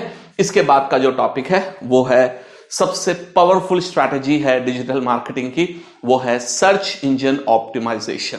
तो मैं आपको यहां पर, क्योंकि ये इंट्रोडक्शन सेशन है, तो मैं आपको पहले बताऊंगा कि ये एसईओ क्या होता है, इसमें क्या क्या फीचर्स होते हैं, बिल्कुल बेसिक लेवल पे आपको बताऊंगा ताकि आपको ओवरऑल कॉन्सेप्ट इसका समझ में आ जाए। तो सबसे पहले याद रखिए, एसईओ बेसिकली क्या है। एसईओ का मतलब है अपने वेबसाइट को सर्च इंजन पर, जैसे एक कीवर्ड है, अब यहां पर एक देखिए कीवर्ड क्या है, यहां पर एक कीवर्ड है, ये कीवर्ड का नाम है बेस्ट वेबसाइट। ये कीवर्ड मैंने सर्च किया तो यहां पर कुछ साइट्स आ रहे हैं आपको, राइट, यहां पे कुछ साइट्स आपको दिखने को मिल रहे हैं। तो एसईओ का मतलब है अपने वेबसाइट को इन पोजीशंस पे, इन कीवर्ड्स पर, एक कीवर्ड पर अपने वेबसाइट को टॉप पर लाने को कहते हैं सर्च इंजन ऑप्टिमाइजेशन या एसईओ। अब देखिए इसमें क्या ऑप्शंस होते हैं, इसके क्या बेसिक पॉइंट्स होते हैं, हम इसको फर्स्ट देखेंगे। सबसे पहले Google uses more than 200 factors for ranking। अब देखिए एसईओ ऐसा नहीं कि आप एक चीज कर देंगे, सर मुझे एक ऐसा ट्रिक बताइए, मैजिक ट्रिक बताइए कि मैं एसईओ में फर्स्ट पे आ जाऊं, नहीं। एसईओ क्योंकि बहुत सारे फैक्टर्स, और अकॉर्डिंग टू गूगल 200 फैक्टर्स जो है होते हैं एसईओ के लिए, वो तमाम फैक्टर्स को अगर आप इंप्रोवाइज करते जाएंगे अपने प्रोजेक्ट में तो आप रैंकिंग में आ सकते हैं। नंबर 2, अब जो है सबसे बड़ा चैलेंज एसईओ का यह है कि artificial intelligence algorithm Google use कर रहा है। वो ये है कि फॉर एग्जांपल देखिए, पहले का जो एसईओ हुआ करता था, जैसे मैंने तो करियर अपना 14 इयर्स बैक जो शुरू किया था, जब मैंने इनिशियल में एसईओ करना शुरू किया था, उस टाइम पे देखिए एसईओ कुछ भी नहीं बल्कि कीवर्ड्स हुआ करते थे। यानी आप टाइटल में, डिस्क्रिप्शन में, उस टाइम पे मेटा कीवर्ड्स भी वर्क होते थे। मेटा कीवर्ड्स में, कंटेंट में, हर जगह आप कीवर्ड्स लगा दीजिए, लगाकर आप छोड़ दीजिए, वो एसईओ हो जाएगा, ऑटोमेटिकली रैंक आ जाएगा। वो कब? आज नहीं, मैं आपको 10 साल पहले की बात बता रहा हूं। लेकिन आज एसईओ बिल्कुल सिंपल तरीके से सिर्फ कीवर्ड ऐड करने से एसईओ नहीं होता है, इसके बहुत सारे फैक्टर्स गूगल ने ऐड किए हैं, बहुत जो है एडवांस लेवल में गूगल ने इसको ऑप्टिमाइज किया है। वो सबसे इंपॉर्टेंट फैक्टर है आर्टिफिशियल इंटेलिजेंस एल्गोरिथम्स। यानी गूगल आज के दौर में थोड़े से एडवांस एल्गोरिथम यूज करके ये कस्टमर क्या सर्च कर रहा है, उसका क्या इंटेंशन है, उसके बेसिस पर जो है रैंकिंग को प्रेजेंट कर रहा है। और बहुत सारे चेंजेस जो एल्गोरिथम्स में भी हुए हैं। ये हम एक सेपरेट, जैसे कि देखिए एसईओ का जो मॉड्यूल आप जाएंगे तो बहुत बड़ा मॉड्यूल होता है एसईओ का, करीब 25 घंटे लगते हैं एसईओ को सीखने के लिए। तो मैं यहां पर इंट्रोडक्शन में आपको ब्रीफ ओवरव्यू बता रहा हूं ताकि आप समझे कि ये कॉन्सेप्ट है क्या, इसमें क्या आपको जो है सीखने को मिलेगा। तो देखिए सबसे पहले यहां पर एसईओ के लिए सबसे इंपॉर्टेंट फैक्टर होता है quality of content and quality backlinks. अगर आप किसी से भी पूछेंगे एसईओ वर्ल्ड में, अगर आप किसी वेबसाइट को रैंक लाना चाह रहे हैं तो सबसे बड़ा क्राइटेरिया, सबसे बड़ा इंपॉर्टेंट एलिमेंट यह होता है कि आप अपने वेबसाइट को, सबसे पहले अपने वेबसाइट को एक्सीलेंट कंटेंट रखिए। अब पहली बात आपको बताऊं, मैं जिस टाइम पे मैंने एसईओ किया था उस टाइम पे अगर आपके पास 300 वर्ड से 500 वर्ड का आर्टिकल आपके वेबसाइट में होगा, ठीक है, बस काफी था उस टाइम पे। 300 से 500 वर्ड, मैं आपको 2008 की बात बता रहा हूं, ठीक है। उस टाइम पे 300 वर्ड 500 वर्ड मतलब बहुत बड़ी बात है, लेकिन आज ये बिल्कुल भी नहीं है। अगर आप इस तरह का जो है 300-500 वर्ड का कंटेंट बनाएंगे तो बिल्कुल आप कहीं पे दिखेंगे भी नहीं। It's called as a thin content, बेकार कंटेंट कहलाएगा। तो आपको क्या चाहिए? क्वालिटी ऑफ कंटेंट में आप बगैर कॉपी किए, बिल्कुल अपने अंदाज में, अपने तरीके से, यूनिक वे में, आज जो आप एसईओ के पेजेस देख रहे हैं, आज जो एसईओ का कंटेंट देख रहे हैं, कम से कम 1500 वर्ड्स से लेकर, ठीक है, 1500 वर्ड्स से लेकर यहां पर करीब इवन 5000 वर्ड्स के आर्टिकल्स होते हैं। और आप देख लीजिए, जो भी आप जेनरिक कीवर्ड आप टाइप कीजिए, जैसे आप एसईओ वर्ड टाइप कीजिए, जो आर्टिकल फर्स्ट है उसको देख लीजिए आप जाकर, उसमें हजारों वर्ड्स का कंटेंट रहेगा, बहुत ही डेप्थ में वो कंटेंट आपको मिलेगा। तो इसका मतलब यह है कि आज जो सर्च इंजन रैंक कर रहा है वो है अपनी वेबसाइट का quality of content, that is based on authority. तो हम बहुत सारे फैक्टर्स इसमें देखेंगे फ्यूचर में। अभी क्योंकि ये इंट्रोडक्शन चल रहा है तो मैं आपको सिर्फ बेस लेवल पे बता रहा हूं कि एसईओ क्या है और इसमें क्या क्या होते हैं। और दूसरी चीज है बैकलिंक। बैकलिंक का मतलब होता है रेफरेंस। अब देखिए फॉर एग्जांपल, आप कोई भी जगह पर हो, ऐसा हो सकता है कि वहां पर उस जगह पर आपने एक रेस्टोरेंट गए हैं, आप खाना खाए हैं वहां पर, तो आपको बहुत अच्छा लगा, तो आप क्या करेंगे, आप सजेस्ट करेंगे अपने फ्रेंड्स को कि मैंने ये रेस्टोरेंट में खाया, बहुत ही अच्छा था, तो आप एक वर्ड ऑफ माउथ के जरिए से उस रेस्टोरेंट को अपने रेफरेंस दे दिया, है ना। इसी तरह ऑनलाइन वर्ल्ड में इस रेफरेंस को कहते हैं बैकलिंक। अभी बैकलिंक के भी बहुत सारे टेक्निक्स और स्ट्रैटेजीज होते हैं। तो ये बैकलिंक्स और क्वालिटी ऑफ कंटेंट, ये दो फैक्टर्स है जिसके बेस पे आप वेबसाइट को रैंक कर सकते हैं। और यहां पर सबसे इंपॉर्टेंट कॉन्सेप्ट है एसईओ का, कि टाइम कितना लगेगा। एसईओ सर्च इंजन पर रैंक करने के लिए आपको कितना टाइम लगेगा, और ये बेसिकली होती है लॉन्ग टर्म स्ट्रैटेजी। अगर आप बेसिक वेबसाइट भी ले लेंगे जिसमें बिल्कुल कम कंपटीशन है, ज्यादा कंपटीशन ना हो, तो वैसे वेबसाइट में भी याद रखिए एसईओ कम से कम 3 महीने का टाइम आपको मिनिमम लगेगा। क्योंकि आज का जो एसईओ है वो बिल्कुल आसान या बेसिक लेवल का नहीं। कोई भी प्रोजेक्ट आप ले लेंगे बिल्कुल कम कंपटीशन के वेबसाइट पर भी आपको 3 महीने का टाइम लगेगा। बास टाइम पे अगर बिल्कुल ही कंपटीशन ना हो, उस टाइम पर आपको 1 से 1.5 महीने या 2 महीने में भी आप रैंक कर पाएंगे। लेकिन यहां पर आपको बहुत ज्यादा एफर्ट, बहुत ज्यादा टाइम लगाना पड़ेगा। लेकिन बेनिफिट यह है कि एक बार आपने अपने प्रोजेक्ट पर वर्क कर लिया, एक बार आपने अपने प्रोजेक्ट पर हार्ड वर्क करके अपने वेबसाइट को टॉप पर ला चुके हैं, तो जब क्या होगा, एक लॉन्ग टर्म के लिए, लंबे अरसे के लिए आप जो है उस रैंकिंग का फायदा उठाएंगे, उस ट्रैफिक का फायदा उठाएंगे और अपना बिजनेस जो है मल्टीप्लाई होता जाएगा। तो इसीलिए हम एसईओ पे जो है टाइम देते हैं, इसीलिए हम एसईओ पे कंसिडर करते हैं। तो चलिए नेक्स्ट हम देखेंगे कि ये एसईओ करने के लिए, अगर हम एसईओ इंप्लीमेंटेशन कर रहे हैं तो ये एसईओ करने के लिए क्या क्या चीजें आपको सीखनी होगी, क्या क्या चीज। अगर आप एसईओ में माहिर बनना चाह रहे हैं, सर्च इंजन स्पेशलिस्ट बनना चाह रहे हैं, तो सबसे पहले आपको अपना वेबसाइट रैंक करने के लिए सबसे पहली चीज आपको देखना है, पढ़ना है, वो है अंडरस्टैंडिंग सर्च इंजन्स। यानी सर्च इंजन क्या है,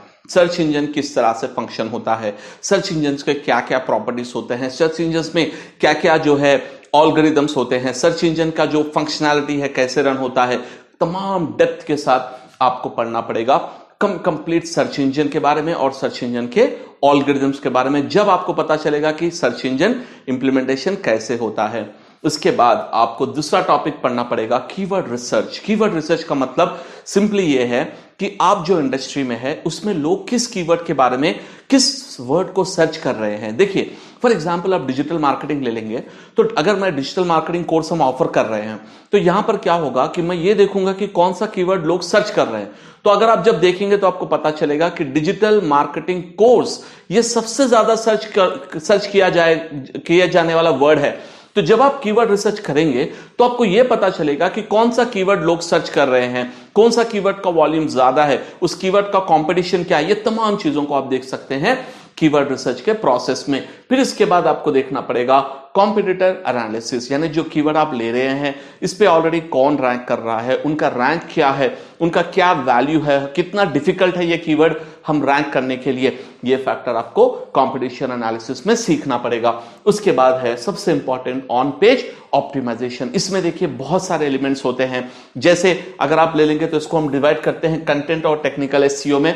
अब कंटेंट में होता क्या है कि title tag, description tag, page content, semantic keywords, ऐसे बहुत सारे फैक्टर्स होते हैं जो हमें प्रॉपर्ली ऑप्टिमाइज करने पड़ेंगे हमारे वेबसाइट पर रैंक करने के लिए। और उसके बाद होता है टेक्निकल एसईओ फैक्टर्स, और जो हम पूरे साइट पर एक मर्तबा भी कर देंगे तो काफी होगा, जैसे कि स्पीड ऑप्टिमाइजेशन ले लीजिए, robots.txt ले लीजिए, साइट मैप्स का फाइल ले लीजिए, कैनोनिकल लिंकिंग ले लीजिए, रिडायरेक्शन ले लीजिए। ये तमाम चीजों को आपको इंप्लीमेंट करना होगा ऑन पेज ऑप्टिमाइजेशन के प्रोसेस में, जो कंटेंट और टेक्निकल एसईओ दोनों में होते हैं। फिर उसके बाद आप आएंगे तो आपको अभी लिंक बिल्डिंग, मैंने आपको बताया कि कंटेंट और लिंक्स बहुत इंपॉर्टेंट है, तो ऑफ पेज ऑप्टिमाइजेशन को ऑल्सो इसको हम कहते हैं लिंक बिल्डिंग। तो आपको लिंक बिल्डिंग भी करना होगा।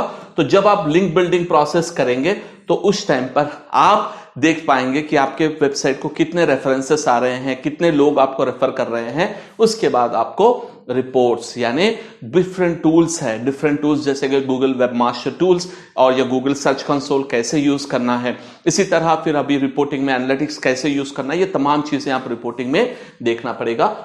ये तमाम चीजों को सीखकर प्रॉपर्ली इंप्लीमेंटेशन करेंगे तो जब आप देखेंगे कि आपका रैंक जो है वो बिल्कुल पीछे जो था वो स्लोली ग्रो हो रहा है। तो इसके लिए आपको टाइम लगेगा, इसके लिए आपको इंप्लीमेंटेशन और वर्क करना पड़ेगा सर्च इंजन पे। और इसके लिए बहुत सारे टूल्स भी होते हैं, बहुत सारे फ्री टूल्स होते हैं, जैसे कीवर्ड प्लानर टूल, ये फ्री में हम यूज कर सकते हैं। अब इसी तरह पेड टूल्स होते हैं, जैसे कि सेमरश, ये जो होता है ये पेड टूल होता है। सेमरश जो है एकदम एक्सीलेंट टूल होता है, जिससे हम बहुत सारे चीजें इजीली मालूम कर सकते हैं। तो ये चीजों को हम इंप्लीमेंट करते हैं दोस्तों। तो ये समझने की कोशिश कीजिए कि सर्च इंजन ऑप्टिमाइजेशन ये बहुत ही इंपॉर्टेंट स्ट्रैटेजी है डिजिटल मार्केटिंग में, और टाइम आपको लगेगा, बहुत ज्यादा आपको हार्डवर्क करना पड़ेगा, लेकिन एक बार आप इसको सक्सेसफुली कर पाएंगे, अगर सर्च इंजन में आप सक्सेसफुल हो जाएंगे दोस्तों, आपका बिजनेस का ग्राफ बिल्कुल ही ऊपर चले जाएगा। लेकिन पहले बहुत हार्डवर्क है, बाद में आप इसको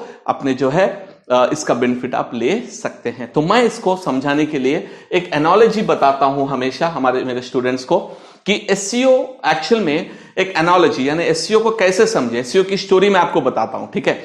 अब एसईओ करना कैसा है मालूम है, कि आप एक फार्मर है, आप क्या है, एक फार्मर है। फार्मर आपका काम क्या है, कि आपको जो है ये जो झाड़ है, आपका काम क्या है एज ए फार्मर, आपको ये समझो मैंगो ट्री है, राइट। तो आपका काम है ये मैंगो ट्री का जो है आप फार्मिंग कर रहे हैं। तो इसमें क्या होता है, सबसे पहले एज ए फार्मर आपको जो है सीड्स, पहले तो आपको लैंड लेना होता है ना, जगह, फिर उसको आपको सही तरीके से प्लफिंग कर उसको क्या होते हैं जो है पूरा प्रॉपरली उसको खोदना पड़ता है, प्लफिंग वगैरह जो भी है उसको प्रॉपर जो है सीडिंग्स के लिए बनाना पड़ता है। फिर आप उसके बाद में सीड्स आप उसमें लगाएंगे, फिर उसके बाद आप उसको जो है टेक केयर करेंगे, पानी डालेंगे, उसको जो है पेस्टिसाइड्स वगैरह जो है डालेंगे, ताकि जो भी कीड़े वगैरह होते हैं उससे बचाएंगे, है ना। तो याद रखिए एसईओ भी एक एक्चुअली एक फार्मिंग की तरह होता है, जहां पर आपका काम है पहले अपना कंटेंट बनाएं, उसके बाद आप लिंक्स स्लोली बिल्ड करना शुरू करें। इसी तरह नेगेटिव इन्फ्लुएंस से आपको बचते रहना है। तो यहां पर देखिए पॉइंट यहां पर यह है कि अज्यूम कीजिए मेरे पास ये फॉर्म है और मेरे पास एक छोटा लैंड था, मैंने वहां पर एक 2 या 3 आम के पेड़ लगा दिए, लेकिन क्या वो आम के पेड़ आज मैंने लगाए तो क्या कल मुझे आम मिलेंगे? नहीं मिलेंगे, राइट। तो मुझे अब वर्क करना पड़ेगा, कोई ना कोई वहां पर उसको देखभाल करते हुए उस आम के झाड़ को बढ़ाना पड़ेगा। लेकिन पॉइंट यहां पर यह है कि एक बार वो आम का झाड़ बढ़ जाए और उसके फ्रूट्स मिलना शुरू हो जाए, तो आप मुझे बताइए क्या हम सालों साल उस फ्रूट्स को खा सकते हैं? हाँ बिल्कुल खा सकते हैं, फ्री में रहेंगे। इसीलिए आप देखेंगे अगर आप कोई गांव पे जाएंगे अपने नानी या दादी या किसी के घर पे, अगर वो गांव में रहने वाले होते हैं, तो याद रखिए वहां पर जाएंगे, जब वापस आएंगे उनके पास इतने फ्रूट्स वगैरह होते हैं फार्म्स में से, वो लाकर आपको फ्री में इतने भर भर के जो है टोकरा भर के देते हैं, जाकर शहर में आपको बिल्कुल बेकार चीज मिलती है, आप ये लेकर जाकर खाइए, है ना, बोलते हैं। वो इसलिए बोलते हैं क्योंकि वो बिल्कुल जो भी वो बनाते हैं वो उनका खुद का फार्म का जो है वो जो फ्रूट्स होते हैं। इसी तरह एसईओ का एनालॉजी ये है कि आपको पहले हार्डवर्क करना है एज ए फार्मर और अपने झाड़ों को बड़ा करना है। एक बार आपके झाड़ बड़े हो जाए तो उसके जो मेवे हैं वो सालों साल खाते रहिए। इसी तरह एसईओ में भी आपको सालों साल वर्क का जो है उसका फायदा होगा। चलिए दोस्तों आगे बढ़ते हैं नेक्स्ट स्ट्रैटेजी की तरफ। अब नेक्स्ट स्ट्रैटेजी का नाम है पेड एडवर्टाइजिंग। इस स्ट्रैटेजी का नाम क्या है? Paid advertising. सबसे पहले हम देखते हैं ये पेड एडवर्टाइजिंग क्या है, इसमें कौन से फीचर्स है, इसमें क्या क्या ऑप्शंस हमको मिलेंगे। तो यहां पर सबसे पहला फीचर है पेड एडवर्टाइजिंग। का मतलब क्या है? पेड एडवर्टाइजिंग यानी ये ऐसी स्ट्रैटेजी है जहां पर आपको पैसा स्पेंड करना पड़ेगा, आपको इन्वेस्ट करना पड़ेगा। ये फ्री में नहीं आएगा, ठीक है, आपको इन्वेस्ट करना पड़ेगा। गूगल पर, बिंग पर बहुत सारे प्लेटफॉर्म्स होते हैं। इन्वेस्ट करने के बाद में जो आपको रिजल्ट मिलेगा वो आपका जो है ट्रैफिक या लीड्स या सेल्स, ये आपका आउटकम होगा।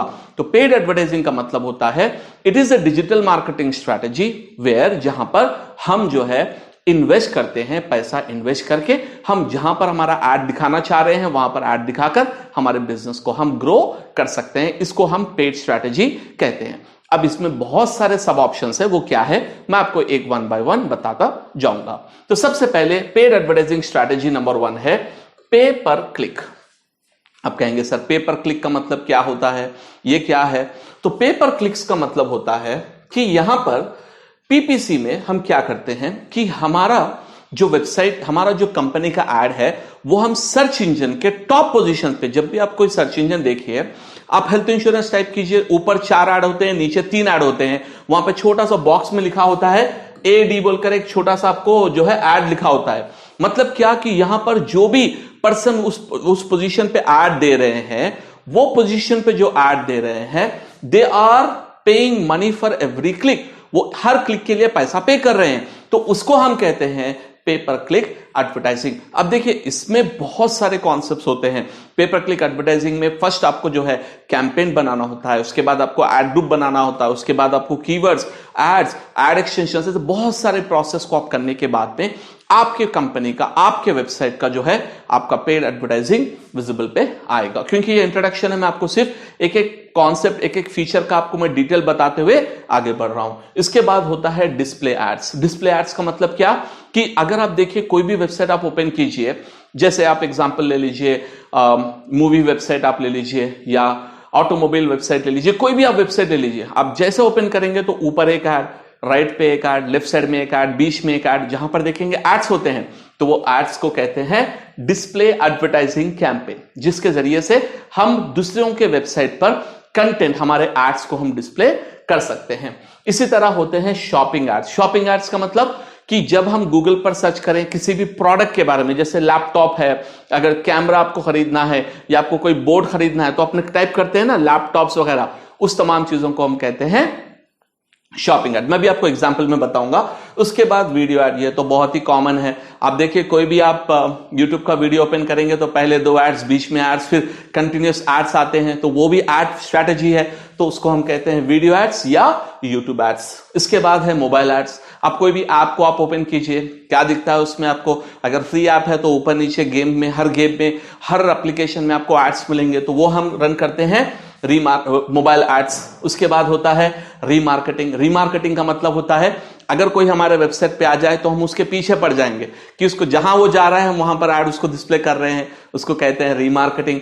उसके बाद होता है डिस्कवरी एड्स। ये डिस्कवरी एड्स एक नया फीचर है, नया कैंपेन है। इसमें हम जीमेल पे और साथ ही साथ यूट्यूब के होम पेज वगैरह पे हम एडवर्टाइजिंग करते हैं, उसको कहते हैं डिस्कवर एड्स। इसी तरह लास्ट वन आप देखिए लोकल एड्स। अब जो गूगल लोकल के लिस्टिंग्स होते हैं ना टॉप पर, वहां पर हमने अपने ऐड को डिस्प्ले करने को कहते हैं लोकल एड्स। मैं आपको ये तमाम एग्जांपल के साथ बताऊंगा ताकि आपको समझ में आ जाए। तो ये देखिए दोस्तों, यहां पर सबसे पहले मैं ब्राउजर पे जाऊंगा और यहां पर एग्जांपल के तौर पे हम टाइप करेंगे हेल्थ इंश्योरेंस। ठीक है, हेल्थ इंश्योरेंस। तो आप देखिए हेल्थ इंश्योरेंस मैंने टाइप कर दिया, यहां पर मुझे रिजल्ट्स मिल रहे हैं। सबसे पहला है HDFC एर्गो, है ना। सबसे पहला वेबसाइट क्या है, HDFC एर्गो। तो ये HDFC एर्गो क्या है, ये HDFC एर्गो, ये देखिए ऐड है, ये एक ऐड है, ये भी एक ऐड है। इस तरह आप जाएंगे। अब वो कब पे करेंगे, जब आप उस पर क्लिक करेंगे उसी टाइम पर उनको पे करना पड़ेगा, उससे पहले नहीं। जब ये क्लिक आप करेंगे इस पे, अगर मैंने क्लिक कर दिया तो समझिए उनको पे करना पड़ेगा, इसीलिए इसका नाम है पे पर क्लिक या PPC एड्स। चलिए इसी तरह और एक फॉर्मेट हम देखते हैं। यहां पर इसको मैं आगे जाऊंगा, मैं आपको बताऊंगा शॉपिंग एड्स क्या होते हैं। इसको आप डिलीट कर दीजिए और टाइप कीजिए लैपटॉप्स। तो जब आप देखिए मैं लैपटॉप्स के लिए सर्च कर रहा हूं, यहां पर आप इंटरेस्टिंगली देखिए, यहां पर ये बॉक्स को आप देखेंगे तो आपको समझ में आएगा कि ये जो बॉक्स है, ये देखिए ये जो बॉक्स है, ये नॉर्मली पे पर क्लिक तो टेक्स्ट ऐड होता है, लेकिन यहां पर आपको पिक्चर है, आपको प्रोडक्ट का नाम है, प्राइस है और कंपनी है और रेटिंग है। ये देखिए 1 2 3 4, इसको यहां पर एक एरो भी आता है, उसको क्लिक करेंगे तो आप बहुत सारे मल्टीपल जो है एड्स आएंगे। तो इस एलिमेंट को कहते हैं शॉपिंग एड्स, और ये सिर्फ और सिर्फ ई-कॉमर्स वेबसाइट्स के लिए ही यूज करते हैं शॉपिंग एड्स को। चलिए इसके बाद हम देखते हैं और एक एग्जांपल आपके लिए, डिस्प्ले एड्स। चलिए मैं ओपन करता हूं वेबसाइट moneycontrol.com। ठीक है, हम मनी कंट्रोल वेबसाइट पर कुछ भी न्यूज पढ़ने के लिए हम जा रहे हैं। चलिए हम ओपन किया moneycontrol.com। अब यहां पर देखिए जैसे हमने इसको ओपन किया है, चलिए लेफ्ट पे कोई ऐड नहीं है, ओके नो प्रॉब्लम। चलिए हम एक कंटेंट को ओपन करते हैं, ओके डन। सो देखिए मैंने अभी इस कंटेंट को ओपन किया, राइट।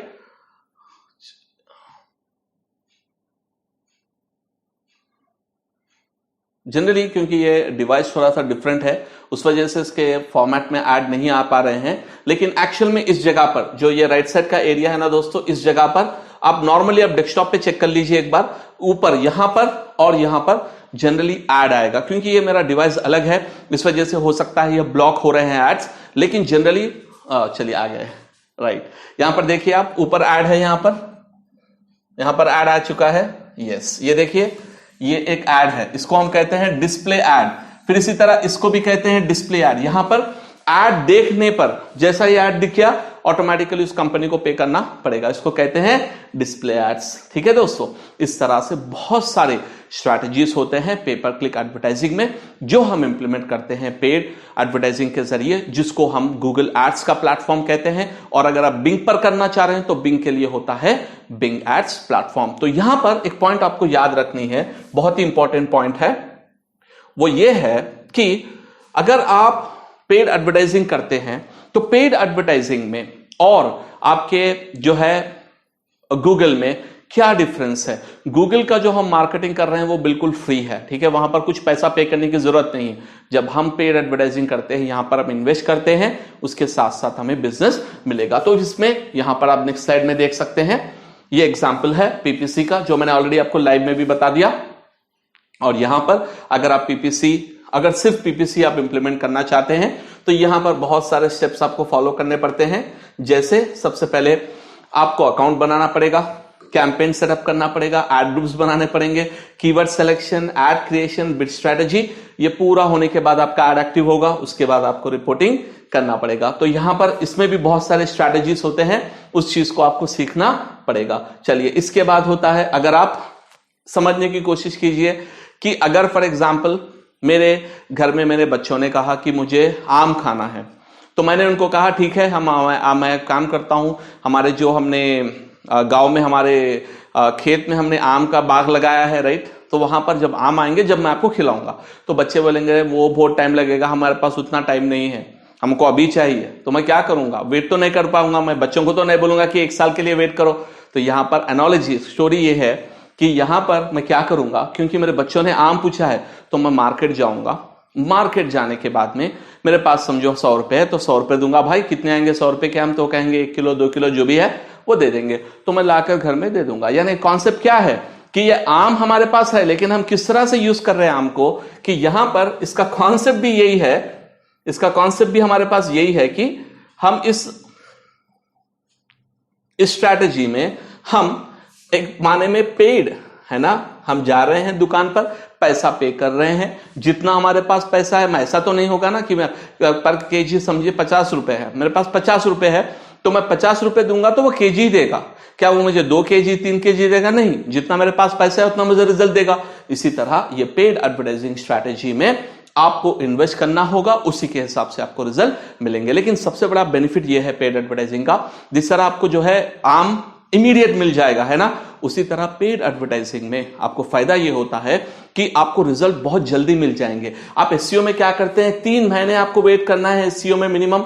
अब वो कौन वेट करेगा, क्लाइंट बोलेगा भाई बहुत टाइम रहा है, मुझे वेट करना नहीं, मुझे अभी रिजल्ट चाहिए। तो उस टाइम पर हम पेड एडवर्टाइजिंग यूज करके हमारे क्लाइंट को बिजनेस दे सकते हैं, हमारे क्लाइंट को रिजल्ट्स दे सकते हैं। ये कॉन्सेप्ट होता है पेड एडवर्टाइजिंग, जिसको हम गूगल एड्स, ये टॉपिक को हम गूगल एड्स के सब्जेक्ट में साथ ही साथ plus we will also discuss this subject with the help of Bing ads. So Google ads और बिंग एड्स, ये 2 टॉपिक्स में हम इस टॉपिक को डिस्कस करते हैं। उम्मीद है आपको ये भी कॉन्सेप्ट क्लियरली समझ में आ गया है। चलिए दोस्तों, अब नेक्स्ट टॉपिक हमारा है सोशल मीडिया मार्केटिंग।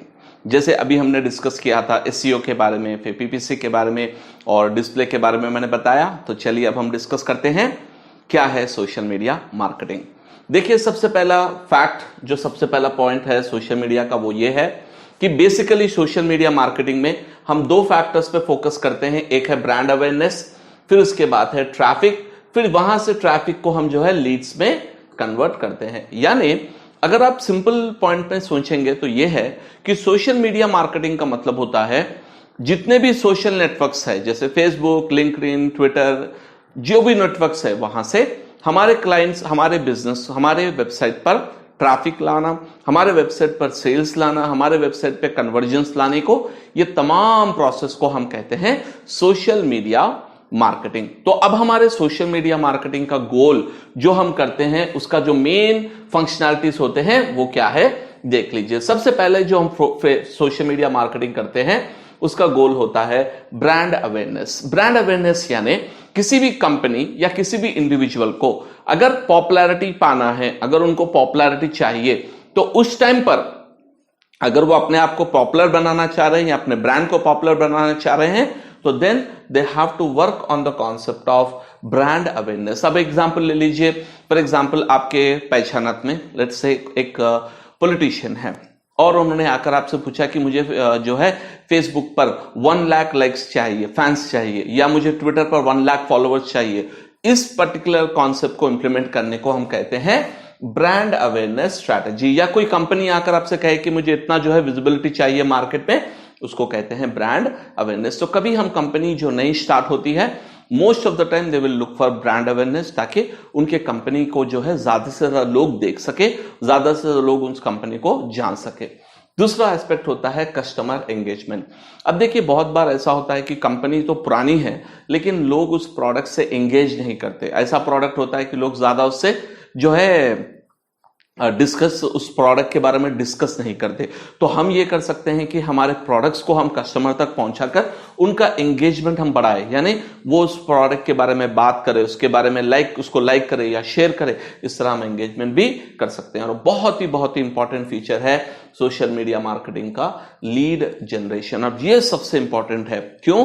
क्योंकि अगर आप अपने बिजनेस के लिए कस्टमर डेटा चाह रहे हैं, आपको यूजर नेम, आपका जो है कस्टमर का नाम, ईमेल, फोन नंबर आप जो है लेना चाह रहे हैं ताकि आप अपने बिजनेस को ग्रो कर सके, उस टाइम पर आपको डेफिनेटली यूज करना पड़ता है लीड जनरेशन।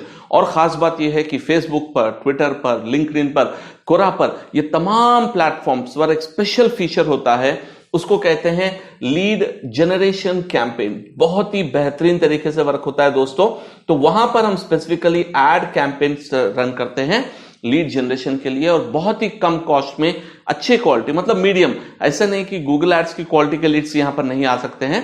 जनरली क्वालिटी उसकी जो है मीडियम टू हम ओके कह सकते हैं, उतना जो हाई क्वालिटी लीड्स नहीं आते। लेकिन कंपेयर टू गूगल एडवर्ड्स यहां पर आपको बहुत ही हाई नंबर ऑफ लीड्स आने के चांसेस है। तो लीड जनरेशन कैंपेन हम फेसबुक पर रन करेंगे।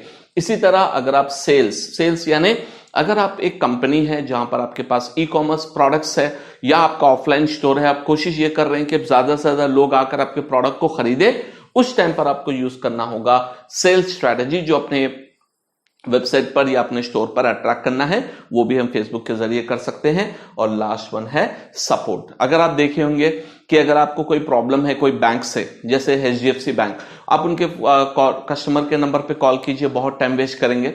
उससे बेहतर है आप उनके ट्विटर अकाउंट पे जाइए और HDFC बैंक केयर्स, ये उनका एक आईडी होता है, वहां पर आप जाकर सिर्फ अपना प्रॉब्लम दीजिए, विद इन 1 आवर आपको रिस्पॉन्स आएगा। वो कहेंगे कि भाई क्या प्रॉब्लम है और वो सॉल्व भी करेंगे। तो सोशल मीडिया के जरिए से हम सिर्फ फ्रेंड्स या दोस्तों को बनाने के लिए या किसी एक दूसरे से बात करने के अलावा सोशल मीडिया को हम बहुत ही इफेक्टिव तरीके से अपनी मार्केटिंग के लिए, अपने बिजनेस ग्रोथ के लिए हम यूज कर सकते हैं। तो वही हमारा सोशल मीडिया का कॉन्सेप्ट रहेगा। तो अब चलिए यहां पर हम देखते हैं कि ये तो हो गया सोशल मीडिया, तो क्या हम कितने नेटवर्क्स पर वर्क करना पड़ेगा, कितने प्लेटफॉर्म पर हमको वर्क करना पड़ेगा। तो यहां पर आइए दोस्तों, सबसे पहले अगर फेसबुक पे आप ग्रो होना चाहते हैं तो सबसे पहला इंपॉर्टेंट नेटवर्क होता है फेसबुक। अब फेसबुक में देखिए, अब we have around 2.7 billion users. अब फेसबुक पे क्या होता है, इसमें जो है बहुत सारी चीजें हम कर सकते हैं, जैसे जो फ्री, और इसको हम डिवाइड करते हैं, हर social media marketing strategy divide करते हैं फ्री एंड पेड। अब फ्री यानी ऑर्गेनिक, जहां पर आपको ज्यादा पैसा खर्च करने की जरूरत ही नहीं है। तो यहां पर अगर आप फेसबुक पे ले लेंगे तो फेसबुक पर फेसबुक पेज बिल्डिंग, फेसबुक में होता है ग्रुप्स, फेसबुक में होते हैं प्रोडक्ट, जो उसको कहते हैं मार्केट प्लेस। तो फेसबुक के जरिए से आप अपनी कंपनी का पेज बनाकर उस पर आप रेगुलर अपडेट्स करते हुए ऑर्गेनिकली अपने जो है कस्टमर्स को ग्रो कर सकते हैं। और यहां पर हम पेड एडवर्टाइजिंग भी कर सकते हैं। ये बहुत ही डिटेल में हम इसका फ्यूचर में इसके बारे में भी डिस्कस करेंगे। तो एक हो गया फेसबुक, जो आपके बिजनेस को बहुत ही अच्छी तरीके से ग्रो करेगा, बहुत ही अच्छी तरीके से आपको कस्टमर्स लाने के लिए आपको हेल्प करेगा। दूसरा है यूट्यूब, जिसके अप्रोक्सीमेटली 2 बिलियन मंथली यूजर्स होते हैं। और आपको पता ही है, कोई भी पर्सन आप आज के दौर में ले लीजिए, चाहे वो अगर स्टूडेंट भी हो, चाहे वो बिजनेस ओनर भी हो, कोई भी हो, अगर वो कोई चीज जानना चाहता है तो सबसे पहले जाता है यूट्यूब और टाइप करता है ट्यूटोरियल। और आप देखते हैं कि आप ये जो देख रहे हैं वीडियो, ये भी एक काइंड ऑफ यूट्यूब मार्केटिंग, और ये फ्री मार्केटिंग है, क्योंकि मैं इस वीडियो को इंप्लीमेंट करने के लिए अपना टाइम दे रहा हूं। मैं इसमें कोई इन्वेस्टमेंट नहीं कर रहा हूं जिससे जो है मुझे पे करना पड़े। तो यूट्यूब मार्केटिंग में भी both paid and non paid both होते हैं। तो YouTube is our second biggest platform. उसके बाद आप आ जाइए इंस्टाग्राम, जो कि पिक्चर्स के लिए, जो है अट्रैक्शन के लिए बहुत ही इफेक्टिव होता है। और आपको पता होना चाहिए कि बहुत सारे यंगस्टर्स और मिलेनियल्स, बहुत सारे लोग इंस्टाग्राम पर ही मिलते हैं, जिसके 1 बिलियन यूजर्स है। उसके बाद हम इंप्लीमेंट कर सकते हैं ट्विटर मार्केटिंग, जो ट्रेंडिंग के लिए यूज होता है और रियल टाइम कम्युनिकेशन के लिए यूज कर सकते हैं। और लिंक्डइन, ये जो है अगर आप प्रोफेशनल्स को टारगेट करना चाह रहे हैं या आपकी कंपनी का प्रोडक्ट है B2B, business to business, then LinkedIn is one of the most important platform, क्योंकि आप B2B कस्टमर को डायरेक्टली कनेक्ट करना चाह रहे हैं तो लिंक्डइन। और कोरा, ये बहुत सारे लोग यूज नहीं करते हैं। कोरा का खास बात यह है कि यहां पर this is a knowledge sharing platform. आप अपना नॉलेज शेयर करेंगे, उसके जरिए से आप जो है कस्टमर्स को अपना ब्रांडिंग और अपने लीड वगैरह आप जनरेट कर सकते हैं। और लास्ट है अपना पिंटरेस्ट, जिसपे हम फोटोज वगैरह अपलोड कर हमारे बिजनेस को विजिबल और ग्रो कर सकते हैं। तो देखिए दोस्तों, अगर आप social media marketing alone he करना चाहते हैं तो ये भी कोई सिंपल सा प्लेटफॉर्म नहीं है। इसमें भी आपको देखिए अराउंड 7 नेटवर्क्स आप यूज करेंगे, और एक एक नेटवर्क की एक खास बात होती है, एक एक नेटवर्क की एक स्पेशलाइजेशन होती है।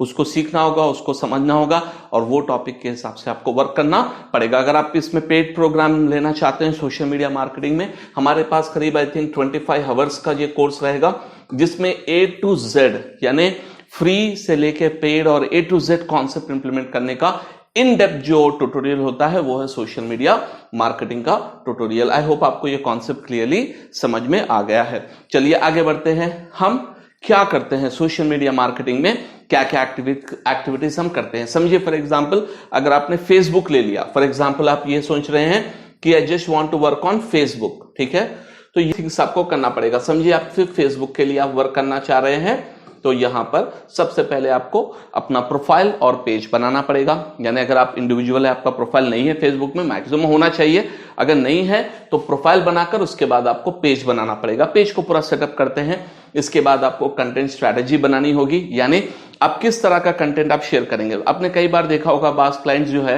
ये कहते हैं भाई फेसबुक में क्या जरूरत है, कुछ भी हम अपलोड कर देंगे। नहीं, वहां पर भी एक स्ट्रैटेजी और एक प्लान होता है, एक स्टेप बाय स्टेप प्रोसेस होता है जहां पर हम प्लान करते हैं। उसके बाद डिजाइनिंग द क्रिएटिव, यहां पर ग्राफिक डिजाइनर की जरूरत पड़ेगी। अगर आपके पास ग्राफिक डिजाइनर ना हो तो आप सिर्फ कैनवा भी यूज कर सकते हैं, आप जहां पर अपने पोस्ट कर सकते हैं। और आप मॉनिटर रेगुलरली जो भी पोस्ट हो रहा है, क्या रिस्पॉन्स आ रहा है, उसको मॉनिटर करना पड़ेगा।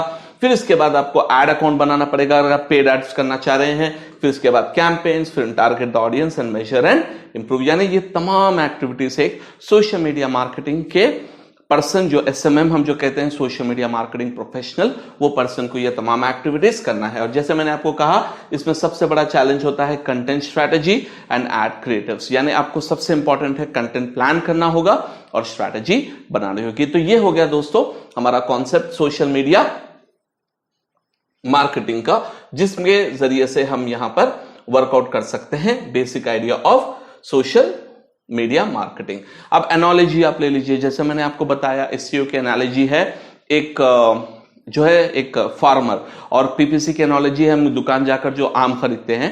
अब देखिए SMM की एनालॉजी ये है कि देखिए अगर आपने एक आम खरीदा तो आप क्या कहते हैं कि भाई ये आम बहुत अच्छा है, तो आप क्या करते हैं, इसको जो है अपने फ्रेंड से बताते हैं। इसी तरह जैसे आप कहते हैं मैंने इस तरह का आम खरीदा, ये बहुत अच्छी क्वालिटी का था, तो वही एनालॉजी सोशल मीडिया पर होती है कि सोशल मीडिया जो है वर्ड ऑफ माउथ, यानी आप जो पोस्ट करते हैं इससे आपके दोस्त को पता चलता है कि आपने ये रेस्टोरेंट में खाना खाया है और यहां पर आपने जो है इस प्लेस को विजिट किया, उसके बेसिस पर आपकी जो है मार्केटिंग बढ़ती है। तो वही एनालॉजी मैं यहां पर आपको एग्जांपल मैंने दिया है।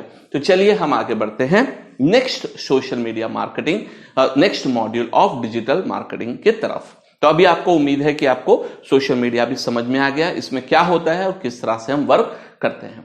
अब आगे बढ़ते हैं इनबाउंड मार्केटिंग। देखिए इनबाउंड मार्केटिंग क्या है, पहले इसका डेफिनेशन समझिए।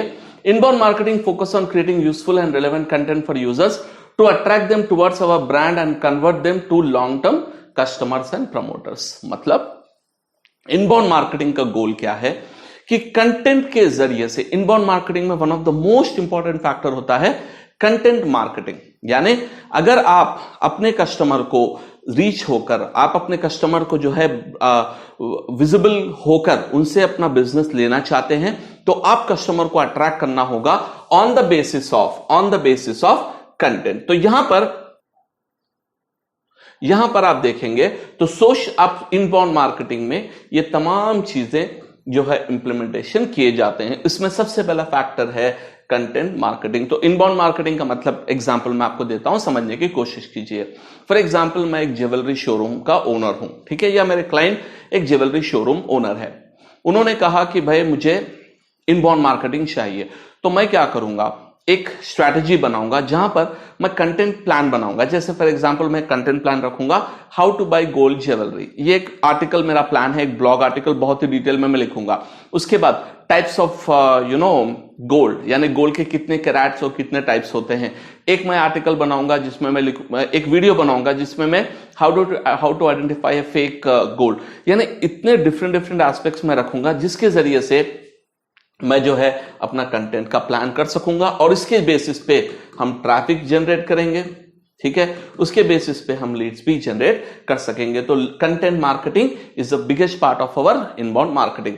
उसके बाद हम करते हैं landing page designing. Landing page designing यानी जो हमारा लैंडिंग पेज है वो किस तरह से है, उसको किस तरह से हमें एक्टिव करना है, किस तरह से उसको इफेक्टिव बनाना है, इसके बारे में हम डिस्कस करते हैं इनबाउंड मार्केटिंग में। उसके बाद लीड जनरेशन स्ट्रैटेजी, यानी लीड्स को हम किस तरह जनरेट कर सकते हैं। जैसे फॉर एग्जांपल देखिए, एक फ्री ई बुक मैं प्रोवाइड करूंगा, उसके ऊपर मैं रखूंगा कि भाई आपको ये फॉर्म फिल करेंगे तो आपको ई बुक आपके मेल पर आ जाएगी।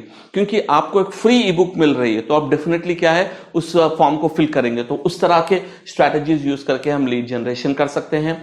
फिर कस्टमर रिलेशनशिप मैनेजमेंट CRM, ये बेसिकली एक सॉफ्टवेयर होता है, इसके बारे में भी इनबाउंड मार्केटिंग में हम इंप्लीमेंट करते हैं। उसके बाद है लीड नर्चरिंग, यानी एक बार आपके पास लीड आ जाए तो लीड को कैसे आप नर्चर करते हैं, लीड को आप कैसे जो है नेक्स्ट स्टेप पर ले जाते हैं, कैसे उनको जो है स्लोली आपके प्रोडक्ट के बारे में बताते हुए कन्वर्जन कर सकते हैं। ये तमाम टॉपिक्स को हम कहते हैं इनबाउंड मार्केटिंग। और ये प्राइमरी जो साइकिल है, अट्रैक्ट, एंगेज एंड डिलाइट, ये साइकिल होता है। और ये जो कॉन्सेप्ट है इनबाउंड मार्केटिंग का, इसका जो प्राइमरी सोर्स ऑफ नॉलेज है वो आपको मिलेगा HubSpot पर।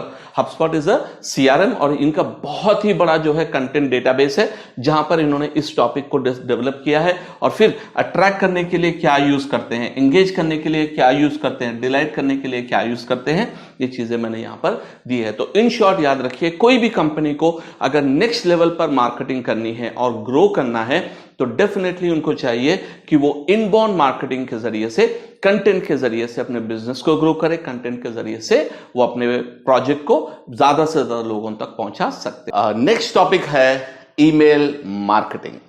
चलिए देखते हैं ईमेल मार्केटिंग क्या है और इसको हम किस तरह से इस्तेमाल कर सकते हैं। तो ईमेल मार्केटिंग का डेफिनेशन है दोस्तों, email marketing is a direct marketing, a commercial और promotional message to a group of people via email. यानी ईमेल मार्केटिंग का जो प्राइमरी कॉन्सेप्ट और प्राइमरी गोल ये है कि आप एक ईमेल के जरिए से अपने टारगेट प्रोस्पेक्ट को, अपने टारगेट कस्टमर को रीच जो होते हैं उसे हम कहते हैं ईमेल मार्केटिंग स्ट्रैटेजी। अब इसमें मैं आपको एक कॉन्सेप्ट बताऊं कि ईमेल मार्केटिंग क्यों इफेक्टिव होता है, ईमेल मार्केटिंग क्या आज के दौर में वर्कआउट होगा या नहीं होगा। तो मैं आपको एक थोड़े से पॉइंट्स बताता चलूं। सबसे पहली बात कि जो भी B2B बिजनेसेस होते हैं वो मोस्ट ऑफ द टाइम जो कम्युनिकेशन हम उनको करते हैं वो प्रिफर करते हैं कि वो कम्युनिकेशन हो ईमेल के जरिए, वो फोन या एसएमएस के जरिए नहीं, बल्कि they prefer to have a communication via email. और आप देखिए ईमेल एक ऐसा कम्युनिकेशन मीडियम है जो आपको डिस्टर्ब नहीं करता। फॉर एग्जाम्पल अगर मैं आपको कोल्ड कॉल करूं और आपको किसी प्रोडक्ट के बारे में बताऊं तो आप बहुत ज्यादा जो है इरिटेट हो जाएंगे। वो इसलिए क्योंकि जब आपको मैं कॉल कर रहा हूं, हो सकता है आपको किसी वर्क में आप हो, आप अदर टास्क में हो, तो यहां पर ईमेल का एक सबसे बड़ा एडवांटेज ये होता है कि जब हमने ईमेल कर दिया तो ईमेल कस्टमर पढ़ेगा, उसके फ्री टाइम में जब वो अवेलेबल है जब पढ़ेगा, चाहे तो वो रिस्पॉन्ड करेगा या नहीं करेगा, वो उसकी मर्जी पर होगा। तो अब ईमेल मार्केटिंग किस तरह से यूज की जाती है? सबसे पहला जो कॉमन ईमेल मार्केटिंग हम यूज करते हैं वो है ब्लॉगिंग में। अब आप कहेंगे सर ब्लॉगिंग में हम ईमेल मार्केटिंग कैसे यूज करते हैं? आपने देखा होगा हर ब्लॉगर के वेबसाइट पर, हर ब्लॉगर के साइट पर ऊपर या कहीं पर नीचे या एक पॉपअप की तरह आएगा, subscribe to my blog for latest updates, subscribe to my blog for so and so concept, ऐसा आपको आता है। तो यहां पर आपको जहन में ये रखना है, ये जो मैसेज आपको आ रहा है ब्लॉगर की तरफ से या पॉपअप की तरफ से, वहां पर जो पॉपअप हो रहा है वो है कस्टमर आपको जो ब्लॉगर है वो आपको ईमेल मार्केटिंग यानी उनके ईमेल लिस्ट में आपको शामिल करना चाह रहे हैं, ताकि जब भी वो नेक्स्ट टाइम ब्लॉग लिखे तो ऑटोमेटिकली आपके पास वो ईमेल आ जाए। इसी तरह आप देखे होंगे कि जो बिजनेस वेबसाइट्स होते हैं जैसे अमेजॉन, अगर अमेजॉन पे आपने कुछ भी खरीदा तो आप देखेंगे कि कुछ दिन के बाद में आपको अमेजॉन के पास से कुछ ना कुछ बिजनेस मेल आएगा। जैसे फॉर एग्जांपल आपने अगर लैपटॉप खरीदा, हो सकता है अगर आपने ऑप्ट आउट नहीं किया तो आपको लैपटॉप रिलेटेड प्रोडक्ट आएगा, यानी आपको एक ट्रांसैक्शनल यानी फ्यूचर में कोई ऑफर या कोई ऑप्शन आए तो वो आपको उसके बारे में आपको मेल करेंगे। तो ये भी एक मेल स्ट्रैटेजी होती है। इसी तरह अगर आप देखेंगे हम यहां पर ईमेल मार्केटिंग को अपसेल के लिए भी यूज कर सकते हैं। अपसेल यानी आपको ऑलरेडी मैंने कोई चीज बेची तो मुझे पता है आपकी इस प्रोडक्ट में आप इंटरेस्टेड हो, तो मैं क्या कर सकता हूं फ्यूचर में जब मेरा नया प्रोडक्ट सिमिलर प्रोडक्ट आएगा तो मैं आपको बस सेंड करूंगा ताकि वो आप उसमें इंटरेस्टेड हो तो आप बाय कर सकते हैं। तो बहुत सारे यूज केसेस है दोस्तों कि ईमेल मार्केटिंग एक बहुत ही ओल्ड और बहुत ही इफेक्टिव मेथड है अपने टारगेट ऑडियंस को रीच करने का, जिसके उनके ईमेल इनबॉक्स के जरिए से हम उनसे बात कर सकते हैं, उनसे हम जो है कन्वर्सेशन यानी प्रॉस्पेक्टिंग या सेल्स वगैरह हम कर सकते हैं ईमेल मार्केटिंग से। अब लोग समझते हैं कि क्या ईमेल मार्केटिंग जीमेल से करेंगे? सर क्या इस ईमेल मार्केटिंग का मतलब यह है कि जीमेल के बॉक्स में हम ईमेल्स डाल देंगे और अपलोड कर देंगे, उसको सेंड कर देंगे? नहीं, क्योंकि ईमेल मार्केटिंग के लिए थोड़े प्रोफेशनल सॉफ्टवेयर यूज किए जाते हैं जैसे मेलचिम्प, एवेबर, प्यूरसेंट, गेट रेस्पॉन्स और सेंडिनब्लू। मेरे पर्सनल सजेशन मैं आपको दूंगा कि सेंडिनब्लू आप यूज कीजिए, बहुत ही इफेक्टिव होता है और कॉस्ट इफेक्टिव है। मैंने सेंडिनब्लू मेरे लिए और अपने क्लाइंट्स के लिए भी यूज किया है। सेंडिनब्लू का सबसे बड़ा फायदा यह है कि अगर आप ये तमाम दूसरे जो नेटवर्क्स पे जाएंगे तो सब्सक्राइबर के बेसिस पे आपको चार्ज लेंगे। जैसे फॉर एग्जांपल आप मेलचिम्प पर जाएंगे, 10,000 आपके सब्सक्राइबर बन जाए तो आपको मिनिमम $75 to $100 पे करना पड़ेगा पर मंथ। ये बहुत ही ज्यादा कॉस्टली हो जाएगा। लेकिन अगर आप सेंडिनब्लू में जाएंगे, इसमें स्पेशलिटी यह है कि चाहे आप सब्सक्राइबर 10,000 हो या 1 लाख हो, इससे फर्क नहीं पड़ेगा। सेंडिनब्लू जो आपको बेचेगा प्रोडक्ट, जो उनका प्राइसिंग है वो है ईमेल्स पर। जैसे फॉर एग्जांपल मैंने 40,000 ईमेल का पैकेज लिया तो मैं महीने में 40,000 ईमेल भेज सकता हूं, वो चाहे मेरे पास 1000 सब्सक्राइबर हो या 50,000 हो, जो पैकेज मैंने लिया है। तो 40,000 अगर मैंने ईमेल भेजे एक मंथ में तो इसका कॉस्ट करीब आता है 2 या 3,000 रुपए, बस उतना ही। वो मंथली आपको पे करना पड़ता है। पहले मैंने इसमें 10,000 से शुरू किया है, तो जैसा मेरे कस्टमर्स बढ़ना शुरू हो गए तो मैंने 40,000 का भी पैकेज लिया है, उसको यूज किया है। बहुत ही कॉस्ट इफेक्टिव है दोस्तों compare to all this options. मैं आपको इसका लिंक डिस्क्रिप्शन में दूंगा, आप वहां से आप इस सेंडिनब्लू प्रोडक्ट में अगर आप इंटरेस्टेड हो तो उसको देख सकते हैं, आप खरीद भी सकते हैं। तो यह है दोस्तों हमारा कॉन्सेप्ट, ईमेल मार्केटिंग का कॉन्सेप्ट, जिसमें मैंने आपको बताया कि ईमेल मार्केटिंग का बिल्कुल सिंपल स्ट्रैटेजी, सिंपल फंडा है। यहां पर हम क्या करते हैं कि जो कस्टमर का ईमेल हमारे पास आ चुका है, उसके बाद उसको हम जो है फ्यूचर नर्चरिंग करते हुए उनको नए अपडेट्स देते हैं, उनको हम प्रोडक्ट भी सेल करते हैं। तो ये कॉन्सेप्ट होता है ईमेल मार्केटिंग। ये भी डिजिटल मार्केटिंग का एक हिस्सा है, डिजिटल मार्केटिंग का एक पार्ट है दोस्तों। चलिए आगे बढ़ते हैं नेक्स्ट मॉड्यूल की तरफ, नेक्स्ट टॉपिक की तरफ, जिसको हम ऑनलाइन रेपुटेशन मैनेजमेंट कहते हैं। तो सबसे पहले देखेंगे कि ये ऑनलाइन रेपुटेशन मैनेजमेंट क्या है, इसका क्या यूज है, क्यों ये इंपॉर्टेंट है हमारे लिए रियल वर्ल्ड में। देखिए, सबसे पहली बात, अगर आप ऑनलाइन पर हो तो आपका रेपुटेशन, आपका जो रेपुटेशन है वो बहुत ही क्रूशियल है। वो इसलिए है दोस्तों क्योंकि कोई भी आपके प्रोडक्ट को खरीदने से पहले आपके बारे में रिसर्च करेगा, आपके बारे में देखेगा कि यह प्रोडक्ट बिल्कुल अच्छा है या बेकार है, ये क्या लोग जो प्रोडक्ट खरीदे हैं उसके बारे में क्या कहते हैं।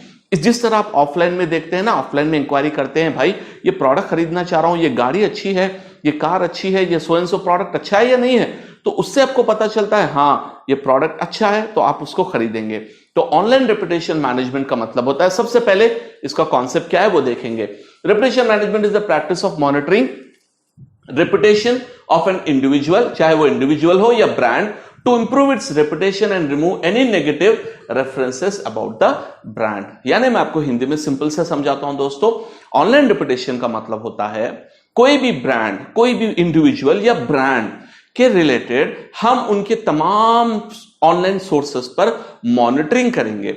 अगर कोई नेगेटिव है तो हम देखेंगे क्यों है, और उसको हम मॉनिटर करते हुए उसको चाहे तो हम एलिमिनेट करेंगे या उसको हम जो है बैलेंस आउट करेंगे। अगर कोई नेगेटिव लिखा है तो क्यों लिखा है, अगर वो फेक रिव्यू है तो उसके हिसाब से हम कोई जेन्युइन कस्टमर रिव्यू लिखवाएंगे जिससे जो है वो बैलेंस आउट हो जाएगा। यानी ऑनलाइन रेपुटेशन मैनेजमेंट का मतलब है अपने ब्रांड या इंडिविजुअल, दो में से किसी एक या दोनों को आप ऑनलाइन पर प्रोटेक्ट करना है। क्योंकि आज का दौर ऐसा है, अगर किसी पर्सन को एक बात समझ में ना आई या उसको पसंद ना आया तो वो जाकर लिख देगा ये बहुत बेकार प्रोडक्ट है, हालांकि उसने यूज भी नहीं किया, उसको पता ही अच्छा है प्रोडक्ट मार्केट में, लेकिन उनको एक प्रॉब्लम आ गया तो उन्होंने लिख दिया है बेकार सा है। तो आप भी देखिए कि बहुत बार ऐसा होता है कि हम पॉजिटिव से ज्यादा नेगेटिव पर अट्रैक्ट होते हैं। आप देखेंगे अमेजॉन पर अगर एक आध नेगेटिव रिव्यू हो प्रोडक्ट का, 100 अच्छे रिव्यूज हो, 2-4 नेगेटिव रिव्यूज हो, तो आप जो है थोड़ा सा चौकन्ना हो जाते हैं, अरे यार इसके थोड़े नेगेटिव रिव्यूज है, कैसा करेंगे, खरीदूं या नहीं खरीदूं, आपको एक कश्मकश में पड़ जाते हैं। तो ये वजह क्या है, क्योंकि आपका जो रेपुटेशन है ये बहुत ही मायने रखता है दोस्तों। और हम डिजिटल मार्केटिंग में किस तरह का रेपुटेशन मैनेजमेंट करते हैं, चलिए उस चीज को हम देखते हैं। सबसे पहले होता है इसमें सर्च इंजन रेपुटेशन मैनेजमेंट, जिसका मतलब है अगर गूगल सर्च इंजन पे किसी ने आपका ब्रांड टाइप किया, जैसे फॉर एग्जांपल हमारा ब्रांड है वेब ट्रेनिंग्स एकेडमी, तो इसके रिलेटेड कोई रिजल्ट्स नेगेटिव आ रहे हैं क्या, कोई जो रिजल्ट आ रहा है क्या वो नेगेटिव हो रहा है, कोई आपको नेगेटिव आपके ब्रांड के खिलाफ आ रहा है या नहीं, ये इंपॉर्टेंट है। इसी तरह कभी आप सर्च कर रहे हैं तो सर्च सजेशन में क्या आपके ब्रांड के रिलेटेड कोई नेगेटिव कीवर्ड आ रहा है। जैसे फॉर एग्जांपल किसी ने सर्च किया एक कंपनी IIPM, ये पहले जो कुछ साल पहले इसका जो है प्रॉब्लम हुआ था, उस टाइम पर जब आप IIPM सर्च करते तो ऑटोमेटिकली आपको आता था स्कैम या किसी और तरह का वर्ड आता था, अब नहीं आ रहा है, तो उन्होंने ORM के जरिए से उसको एलिमिनेट कर दिया। तो यहां पर क्या होता है, कोई भी ब्रांड को, कोई भी कंपनी को अगर उनके सर्च इंजन के रिजल्ट्स नेगेटिव हो या उनके search query auto suggestion negative हो तो ये बहुत ही ज्यादा उनको नेगेटिवली अफेक्ट करता है। तो वहां पर हम ORM करके इसको इंप्रूव करेंगे। दूसरी चीज है रिव्यू साइट्स, इस कंपनी के बारे में या आपके इंडिविजुअल पर्सन जिसको आप ORM कर रहे हैं, क्या उनके बारे में कोई नेगेटिव है, कोई जो है बड़ी बुरी बातें लिखी है, तो वो है तो हम उसको कैसे एलिमिनेट कर सके। इस तरह सोशल मीडिया में क्या इस पर्सन या इस कंपनी के बारे में लोग क्या कह रहे हैं उसको हम मॉनिटर करेंगे। इसी तरह कंप्लेंट वेबसाइट्स में इस कंपनी के बारे में क्या कह रहे हैं हम उसको भी मॉनिटर भी करेंगे और उसको जो है बैलेंस आउट भी करेंगे। तो ये तमाम चीजों को जो हम करते हैं, ये कंपनी के जो है एक क्या बोलते हैं इसको, ऐसा होता है जनरली ORM उस वक्त में लोगों को याद आता है जब उनको कोई प्रॉब्लम हो जाए। पहले से लोग नहीं सोचते कि भाई हम पूरा मॉनिटर करेंगे, हमारे ब्रांड को किसी भी तरह का नेगेटिव ना आए जैसे हम देखेंगे, नहीं, जब प्रॉब्लम आता है जब भी वो जो है ORM के स्पेशलिस्ट को ढूंढते हैं, ORM के लिए जो है वो वर्क करते हैं। लेकिन आपको हमेशा ये करना है कि आप प्रॉब्लम होने से पहले ही आप मॉनिटर करते रहिए अपने ब्रांड, अपने कीवर्ड को देखिए, अपने ब्रांड के खिलाफ कोई नेगेटिव है, कोई जो है नेगेटिव लिख रहे हैं, कोई ब्लॉग्स है, कोई वेबसाइट्स है, तो वो आपको रिव्यू करते रहना है और रेगुलरली उसको अपडेट या उसको न्यूट्रलाइज वगैरह करते रहना है। इस कॉन्सेप्ट को हम कहते हैं दोस्तों और ऑनलाइन रेपुटेशन मैनेजमेंट या ORM। ये भी डिजिटल मार्केटिंग का एक पार्ट और डिजिटल मार्केटिंग में एक स्ट्रैटेजी होती है दोस्तों। चलिए अब आज आते हैं हम हमारे लास्ट मॉड्यूल ऑफ स्ट्रैटेजीज में। अब देखिए दोस्तों, गूगल एनालिटिक्स क्या होता है। अब सोचिए कि हमने एसईओ किया, पीपीसी किया, सोशल मीडिया मार्केटिंग किया, हमने ईमेल मार्केटिंग किया, इनबाउंड मार्केटिंग किया, और ये तमाम चीजें करने के बाद हमारा गोल क्या होता है कि कस्टमर हमारे वेबसाइट पर आए, फिर वेबसाइट पे कंटेंट देखे, फिर फॉर्म फिल करे, फिल करने के बाद में वो जाकर जो है इसको एंटर करके वो एग्जिट हो जाएगा, है ना। इस तरह का एक प्रोसेस होता है। तो यहां पर यह है कि गूगल एनालिटिक्स एक ऐसा टूल होता है जिसके जरिए से आप अपने वेबसाइट के कंप्लीट डेटा यानी रियल टाइम एनालिसिस को, अपने कस्टमर के इंफॉर्मेशन को, जियोग्राफिकल लोकेशन, वो कहां से ट्रैफिक आ रहा है, किस जगह से वो ट्रैफिक ला रहे हैं, उसके बाद कितने कन्वर्जन्स हो रहे हैं, फिर उसके बाद रेवेन्यू कितना आ रहा है, कहां से आ रहा है, यानी गूगल एनालिटिक्स टूल के जरिए से मैं ये देख सकता हूं कि आज मेरे पास कितने विजिटर्स आए, कहां से विजिटर्स आए, सर्च इंजन से या पीपीसी से या सोशल मीडिया से, कहां से आए, और आने के बाद उन्होंने किस पेजेस को ब्राउज किया, फिर उसके बाद वो कहां पर कन्वर्ट हुए, कहां पर कन्वर्ट नहीं हुए, यानी एक complete biodata of a customer visit, यानी आने से लेकर वो कहां विजिट कर रहे हैं, कैसे विजिट कर रहे हैं, ये तमाम एक्टिविटीज को हम देखते हैं। उस पर्टिकुलर सॉफ्टवेयर को कहते हैं गूगल एनालिटिक्स। और मजे की बात यह है दोस्तों कि गूगल एनालिटिक्स एक फ्री सॉफ्टवेयर है, और इंटरेस्टिंग बात यह है कि गूगल एनालिटिक्स एक फ्री सॉफ्टवेयर है जिसको आप आराम से यूज कर सकते हैं। हम आने वाले वीडियोस में इसके बारे में भी डिस्कस करेंगे। तो गूगल एनालिटिक्स एक सॉफ्टवेयर है और इसके रिलेवेंट भी डिजिटल मार्केटिंग इंडस्ट्री में जॉब्स अवेलेबल है दोस्तों। जो हम कहते हैं एनालिटिक्स स्पेशलिस्ट, ये एक्सपीरियंस वाले बंदे होते हैं जो 3 साल 5 साल इस तरह का एक्सपीरियंस जो करते हैं डिजिटल में, वो हो सकता है उनको इंटरेस्ट ज्यादा हो डेटा में, तो वो एनालिटिक्स के इंडस्ट्री में भी एंटर हो सकते हैं। तो ये भी एक फील्ड है। ये सबसे इंपॉर्टेंट टॉपिक है डिजिटल मार्केटिंग का, क्योंकि आपको मेजर करना है आपको कहां से ट्रैफिक आ रहा है, कैसे आ रहा है, क्या उसका रिजल्ट आ रहा है। इस वजह से इस टॉपिक को हम डिस्कस कर रहे हैं दोस्तों। उम्मीद है दोस्तों आपको ये तमाम स्ट्रैटेजीज, आपको स्टेप बाय स्टेप जो मैंने समझाए, आपको ये उम्मीद है ये कॉन्सेप्ट्स आपको समझ में आ गए हैं। चलिए हम आगे बढ़ते हैं। इसके बाद अब आ जाइए डिजिटल मार्केटिंग सर्टिफिकेशंस। ये क्यों आपको चाहिए, इसके क्या फायदे होंगे, और क्यों हम ये कहते हैं कि डिजिटल मार्केटिंग सर्टिफिकेशंस आपको करने चाहिए। इसका रीजन मैं आपको बताता हूं। सबसे पहले याद रखिए कि अगर आपने डिजिटल मार्केटिंग कहीं से भी किया हो, मुझे कैसा पता चलेगा कि आपने डिजिटल मार्केटिंग किया है। तो आप कहेंगे मुझे स्किल्स आते हैं, तो मेरे पास तो टाइम नहीं मैं आपके स्किल्स देखते बैठूं, है ना। तो जनरली हम कैसे कहते हैं कि आपने डिग्री कंप्लीट किया, कैसे पता चलता है, आपकी सर्टिफिकेट देखने पर पता चलता है। लेकिन याद रखिए दोस्तों, इंडस्ट्री में, हमारे डिजिटल मार्केटिंग में सर्टिफिकेशन मैंडेटरी नहीं है, लेकिन रखना अपने लिए बेहतर है। क्योंकि जिस तरह आप टेक्निकल नॉलेज सीखते हैं, अगर आपके पास तमाम नॉलेज आ गया और सर्टिफिकेशन नॉलेज रहेगा, तो आपकी मार्केट वैल्यू यानी जॉब मार्केट में आपकी वर्थ थोड़ी सी बढ़ जाएगी। तो इसमें क्या होता है दोस्तों, टोटल आप देखेंगे हम कितने टाइप के सर्टिफिकेशन कर सकते हैं। तो सबसे पहले आप ले लीजिए, हमारे पास होते हैं 6 certifications: Google search, Google display, Google ads video, Google ads certification, shopping certification, app certification और मेजरमेंट सर्टिफिकेशन। ये तमाम 6 सर्टिफिकेशंस हमारे होते हैं गूगल के तरफ से, ठीक है।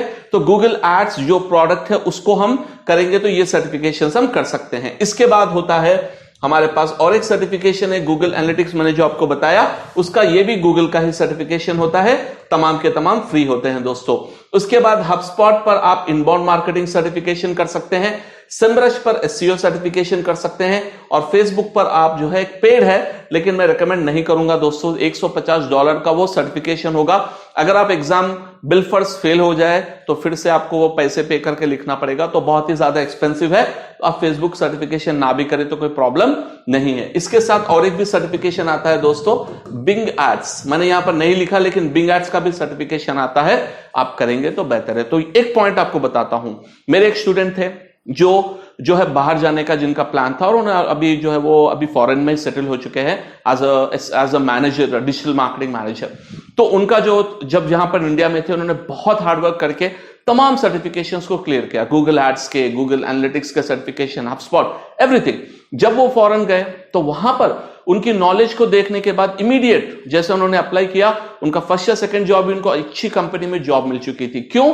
क्योंकि वहां पर सर्टिफिकेशंस की अहमियत है दोस्तों। इंडिया में क्या होता है, क्योंकि लोग उतना ज्यादा प्रेफर नहीं करते हैं और बाकी लोग चीटिंग करके भी पास होते हैं। दोस्तों आप मत कीजिए, चीटिंग करके आप पास होके किसी को बताने के लिए नहीं ले रहे हैं, नॉलेज के लिए सर्टिफाइड बनना है आपको, तो इसीलिए चीट मत कीजिए। आप बैठकर हार्ड वर्क कर आप पढ़कर उस पर्टिकुलर सर्टिफिकेशन को लिखेंगे तो इस पर आपको जो है महारत हासिल होगी। जब आप कह सकते हैं कि भाई मैं डिजिटल मार्केटर भी हूं, मेरे पास ये तमाम सर्टिफिकेशंस भी हैं मेरे प्रूफ के मुताबिक। तो ये पॉइंट याद रखिए, डिजिटल मार्केटिंग के लिए सर्टिफिकेशन जरूरी नहीं है, सिर्फ it is an added advantage for you. अब ये भी सर्टिफिकेशन हमारे कोर्स में अवेलेबल रहेंगे दोस्तों। चलिए इसके बाद आ जाइए, हम डिस्कस करेंगे डिजिटल मार्केटिंग के कैरियर्स के बारे में।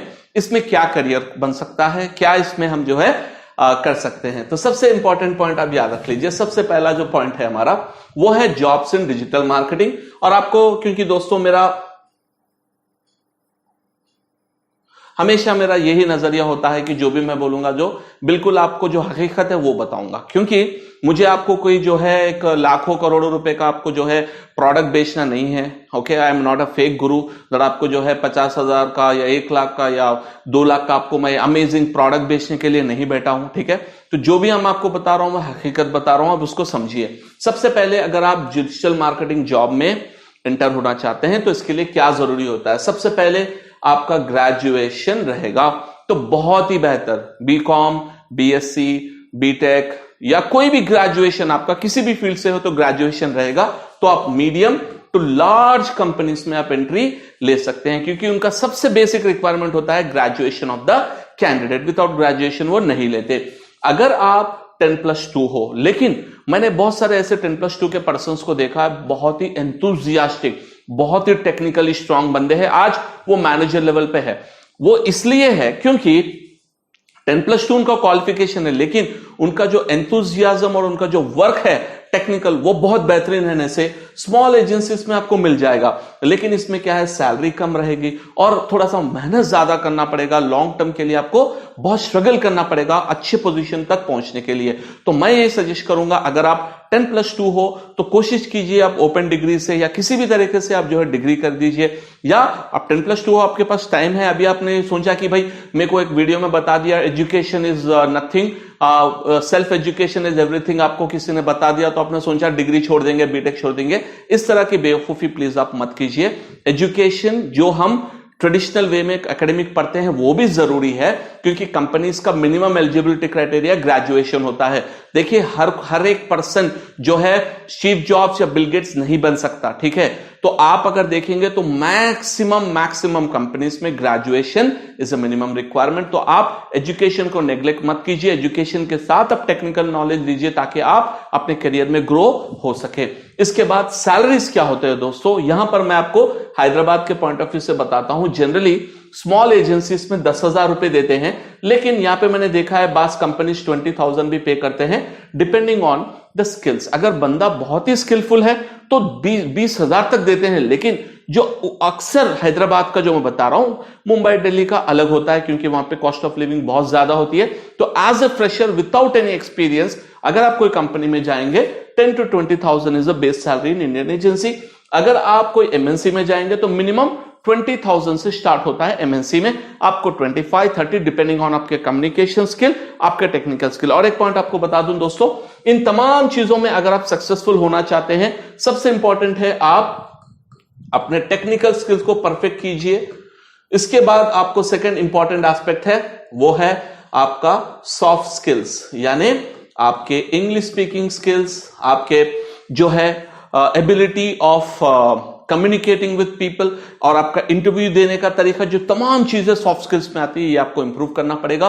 Then only you can crack a best job and you can have a very good career. तो ये चीजें आपको ध्यान में रखनी है दोस्तों। उम्मीद है आपको ये कॉन्सेप्ट समझ में आ गया। मैं आपको लाखों रुपए की सैलरी नहीं बता रहा हूं, हाँ मिलती है, depends on what is your background. अगर आपने जो है 18 लाख रुपए लगाकर एक एमबीए कोर्स किया तो क्या आप 20,000 की सैलरी पे काम करेंगे? नहीं, क्योंकि जब 18 लाख उन्होंने एमबीए के लिए लगाया, ऑब्वियसली उनकी सैलरी भी जो है कम से कम 50-60 हजार तो रहेगी, उससे ज्यादा ही रहेगी, 1 लाख 1.5 लाख भी हो सकती है। तो क्योंकि उन्होंने इतना इन्वेस्ट किया है उस कॉलेज में, उस पढ़ाई में, उसके बेसिस पर ही जॉब लेंगे, है ना। तो यहां पर हम डिजिटल मार्केटिंग में क्या आप थोड़ा ही लाखों करोड़ों आप इन्वेस्ट कर रहे हैं? नहीं। तो आज मार्केट इज कंसर्न, हम मार्केट में जो वैल्यू है मार्केट में वही वैल्यू पे करते हैं दोस्तों। आप या मैं, मेरे लिए कोई मार्केट चेंज होने वाली नहीं है, तो उसके हिसाब से हमको चलना होगा। चलिए दोस्तों, हम आगे बढ़ते हैं। इसके बाद डिजिटल मार्केटिंग जॉब के साथ साथ अर्न मनी ऑनलाइन। यहां पर भी मैं आपको एक पॉइंट सिंपल सा बता दूं, यहां पर लाखों करोड़ों अरबों के बातें करते हैं लोग करते हैं, लेकिन याद रखिए यहां पर भी it depends on the person, it takes a lot of time and lot of effort to earn a lot of money. लेकिन स्टार्ट करने के लिए क्या क्या हम कर सकते हैं, इस पे मैं फ्यूचर में भी वीडियो स्पेसिफिकली बनाऊंगा। तो यहां पर हम देखिए, for making money online, Google AdSense हम यूज कर सकते हैं, जिससे अपने वेबसाइट और ब्लॉग में हम एड्स लगाकर हम अर्न कर सकते हैं। यूट्यूब से हम मोनेटाइजेशन करके अर्न कर सकते हैं, वो क्या है हम फ्यूचर में और मैं डिटेल वीडियोस बनाऊंगा दोस्तों। अफिलिएट मार्केटिंग के जरिए हम अर्न कर सकते हैं, ऑनलाइन फ्रीलांसिंग हम कर सकते हैं, और ऑनलाइन बिजनेस। तो देखिए दोस्तों, अब जॉब करते करते भी अब 5 ऐसे चीजें हैं, जैसे Google AdSense, YouTube, affiliate marketing, freelancing and online business, इनके जरिए से भी एक सस्टेनेबल इनकम। ये सोचिए कि इनिशियली आप स्टार्ट कर रहे हैं, तो मेरा गोल है सिर्फ और सिर्फ $100। ये अचीवेबल है एक्चुअल में, बहुत ही इजीली, बहुत ही अच्छे तरीके से आप अचीव कर सकते हैं, बहुत ही एटलीस्ट 3 मंथ्स के टाइम में आप अचीव कर सकते हैं। तो आप स्टार्ट कीजिए विथ $100। जैसे जैसे आपको जो है बूस्ट मिल रहा है, आपको एंथुसियाज्म बढ़ेगा, तो आप ज्यादा टाइम दीजिए, ज्यादा एफर्ट लगाइए, तो वो इनकम बढ़ते जाएगा। और इसमें क्या है दोस्तों, यहां पर आप जॉब करते हुए ये कर रहे हैं, तो उसके हिसाब से क्या आपको ग्रोथ भी रहेगा और आपको एक्स्ट्रा इनकम भी, पैसिव इनकम की तरह भी आपको जनरेट होता रहेगा। तो ये चीजों के बारे में मैं आपको फ्यूचर में बहुत डिटेल में डिस्कस करूंगा दोस्तों। अभी मैं सिर्फ आपको एक झलक बता रहा हूं कि डिजिटल मार्केटिंग में क्या क्या चीजें कवर होती है। चलिए दोस्तों, ये टॉपिक्स हैं डिजिटल मार्केटिंग के स्ट्रैटेजी के रिलेटेड, डिजिटल मार्केटिंग के कॉन्सेप्ट के रिलेटेड। आई होप आपको समझ में आया कि कोई डिजिटल मार्केटिंग आप पढ़ रहे हैं तो starting from WordPress, then SEO, then paid advertising, then social media marketing, उसके बाद आप ले लीजिए inbound marketing, email marketing, online reputation management, Google analytics, content marketing जो अभी इनबाउंड में ही है। फिर इसके साथ साथ आप जो है ये तमाम मनी मेकिंग स्ट्रैटेजी, तमाम चीजों को सीखेंगे, तो हम कह सकते हैं कि yes, you are a professional digital marketer. तो इस चैनल पर मैं आपके लिए बहुत से हिंदी वीडियोस लाने वाला हूं, स्टेप बाय स्टेप। हमारा जो अगला वीडियो रहेगा वो होगा कि common FAQs related to digital marketing career, यानी क्या क्या जो है कॉमन क्वेश्चंस होते हैं जो भी डिजिटल मार्केटिंग में आना चाहते हैं स्टूडेंट्स, उनके मैं क्वेश्चंस को डिटेल में 1 बाय 1 मैं आंसर करूंगा। वो सेपरेट से वीडियो बनाऊंगा दोस्तों, इसके बाद का वही वीडियो रहेगा। तो अगर आप हमारे चैनल पर नए हो तो प्लीज आप हमारे चैनल पर सब्सक्राइब कीजिए और बेल आइकॉन पर प्रेस कीजिए ताकि आपको लेटेस्ट अपडेट्स आ सके। Thank you very much.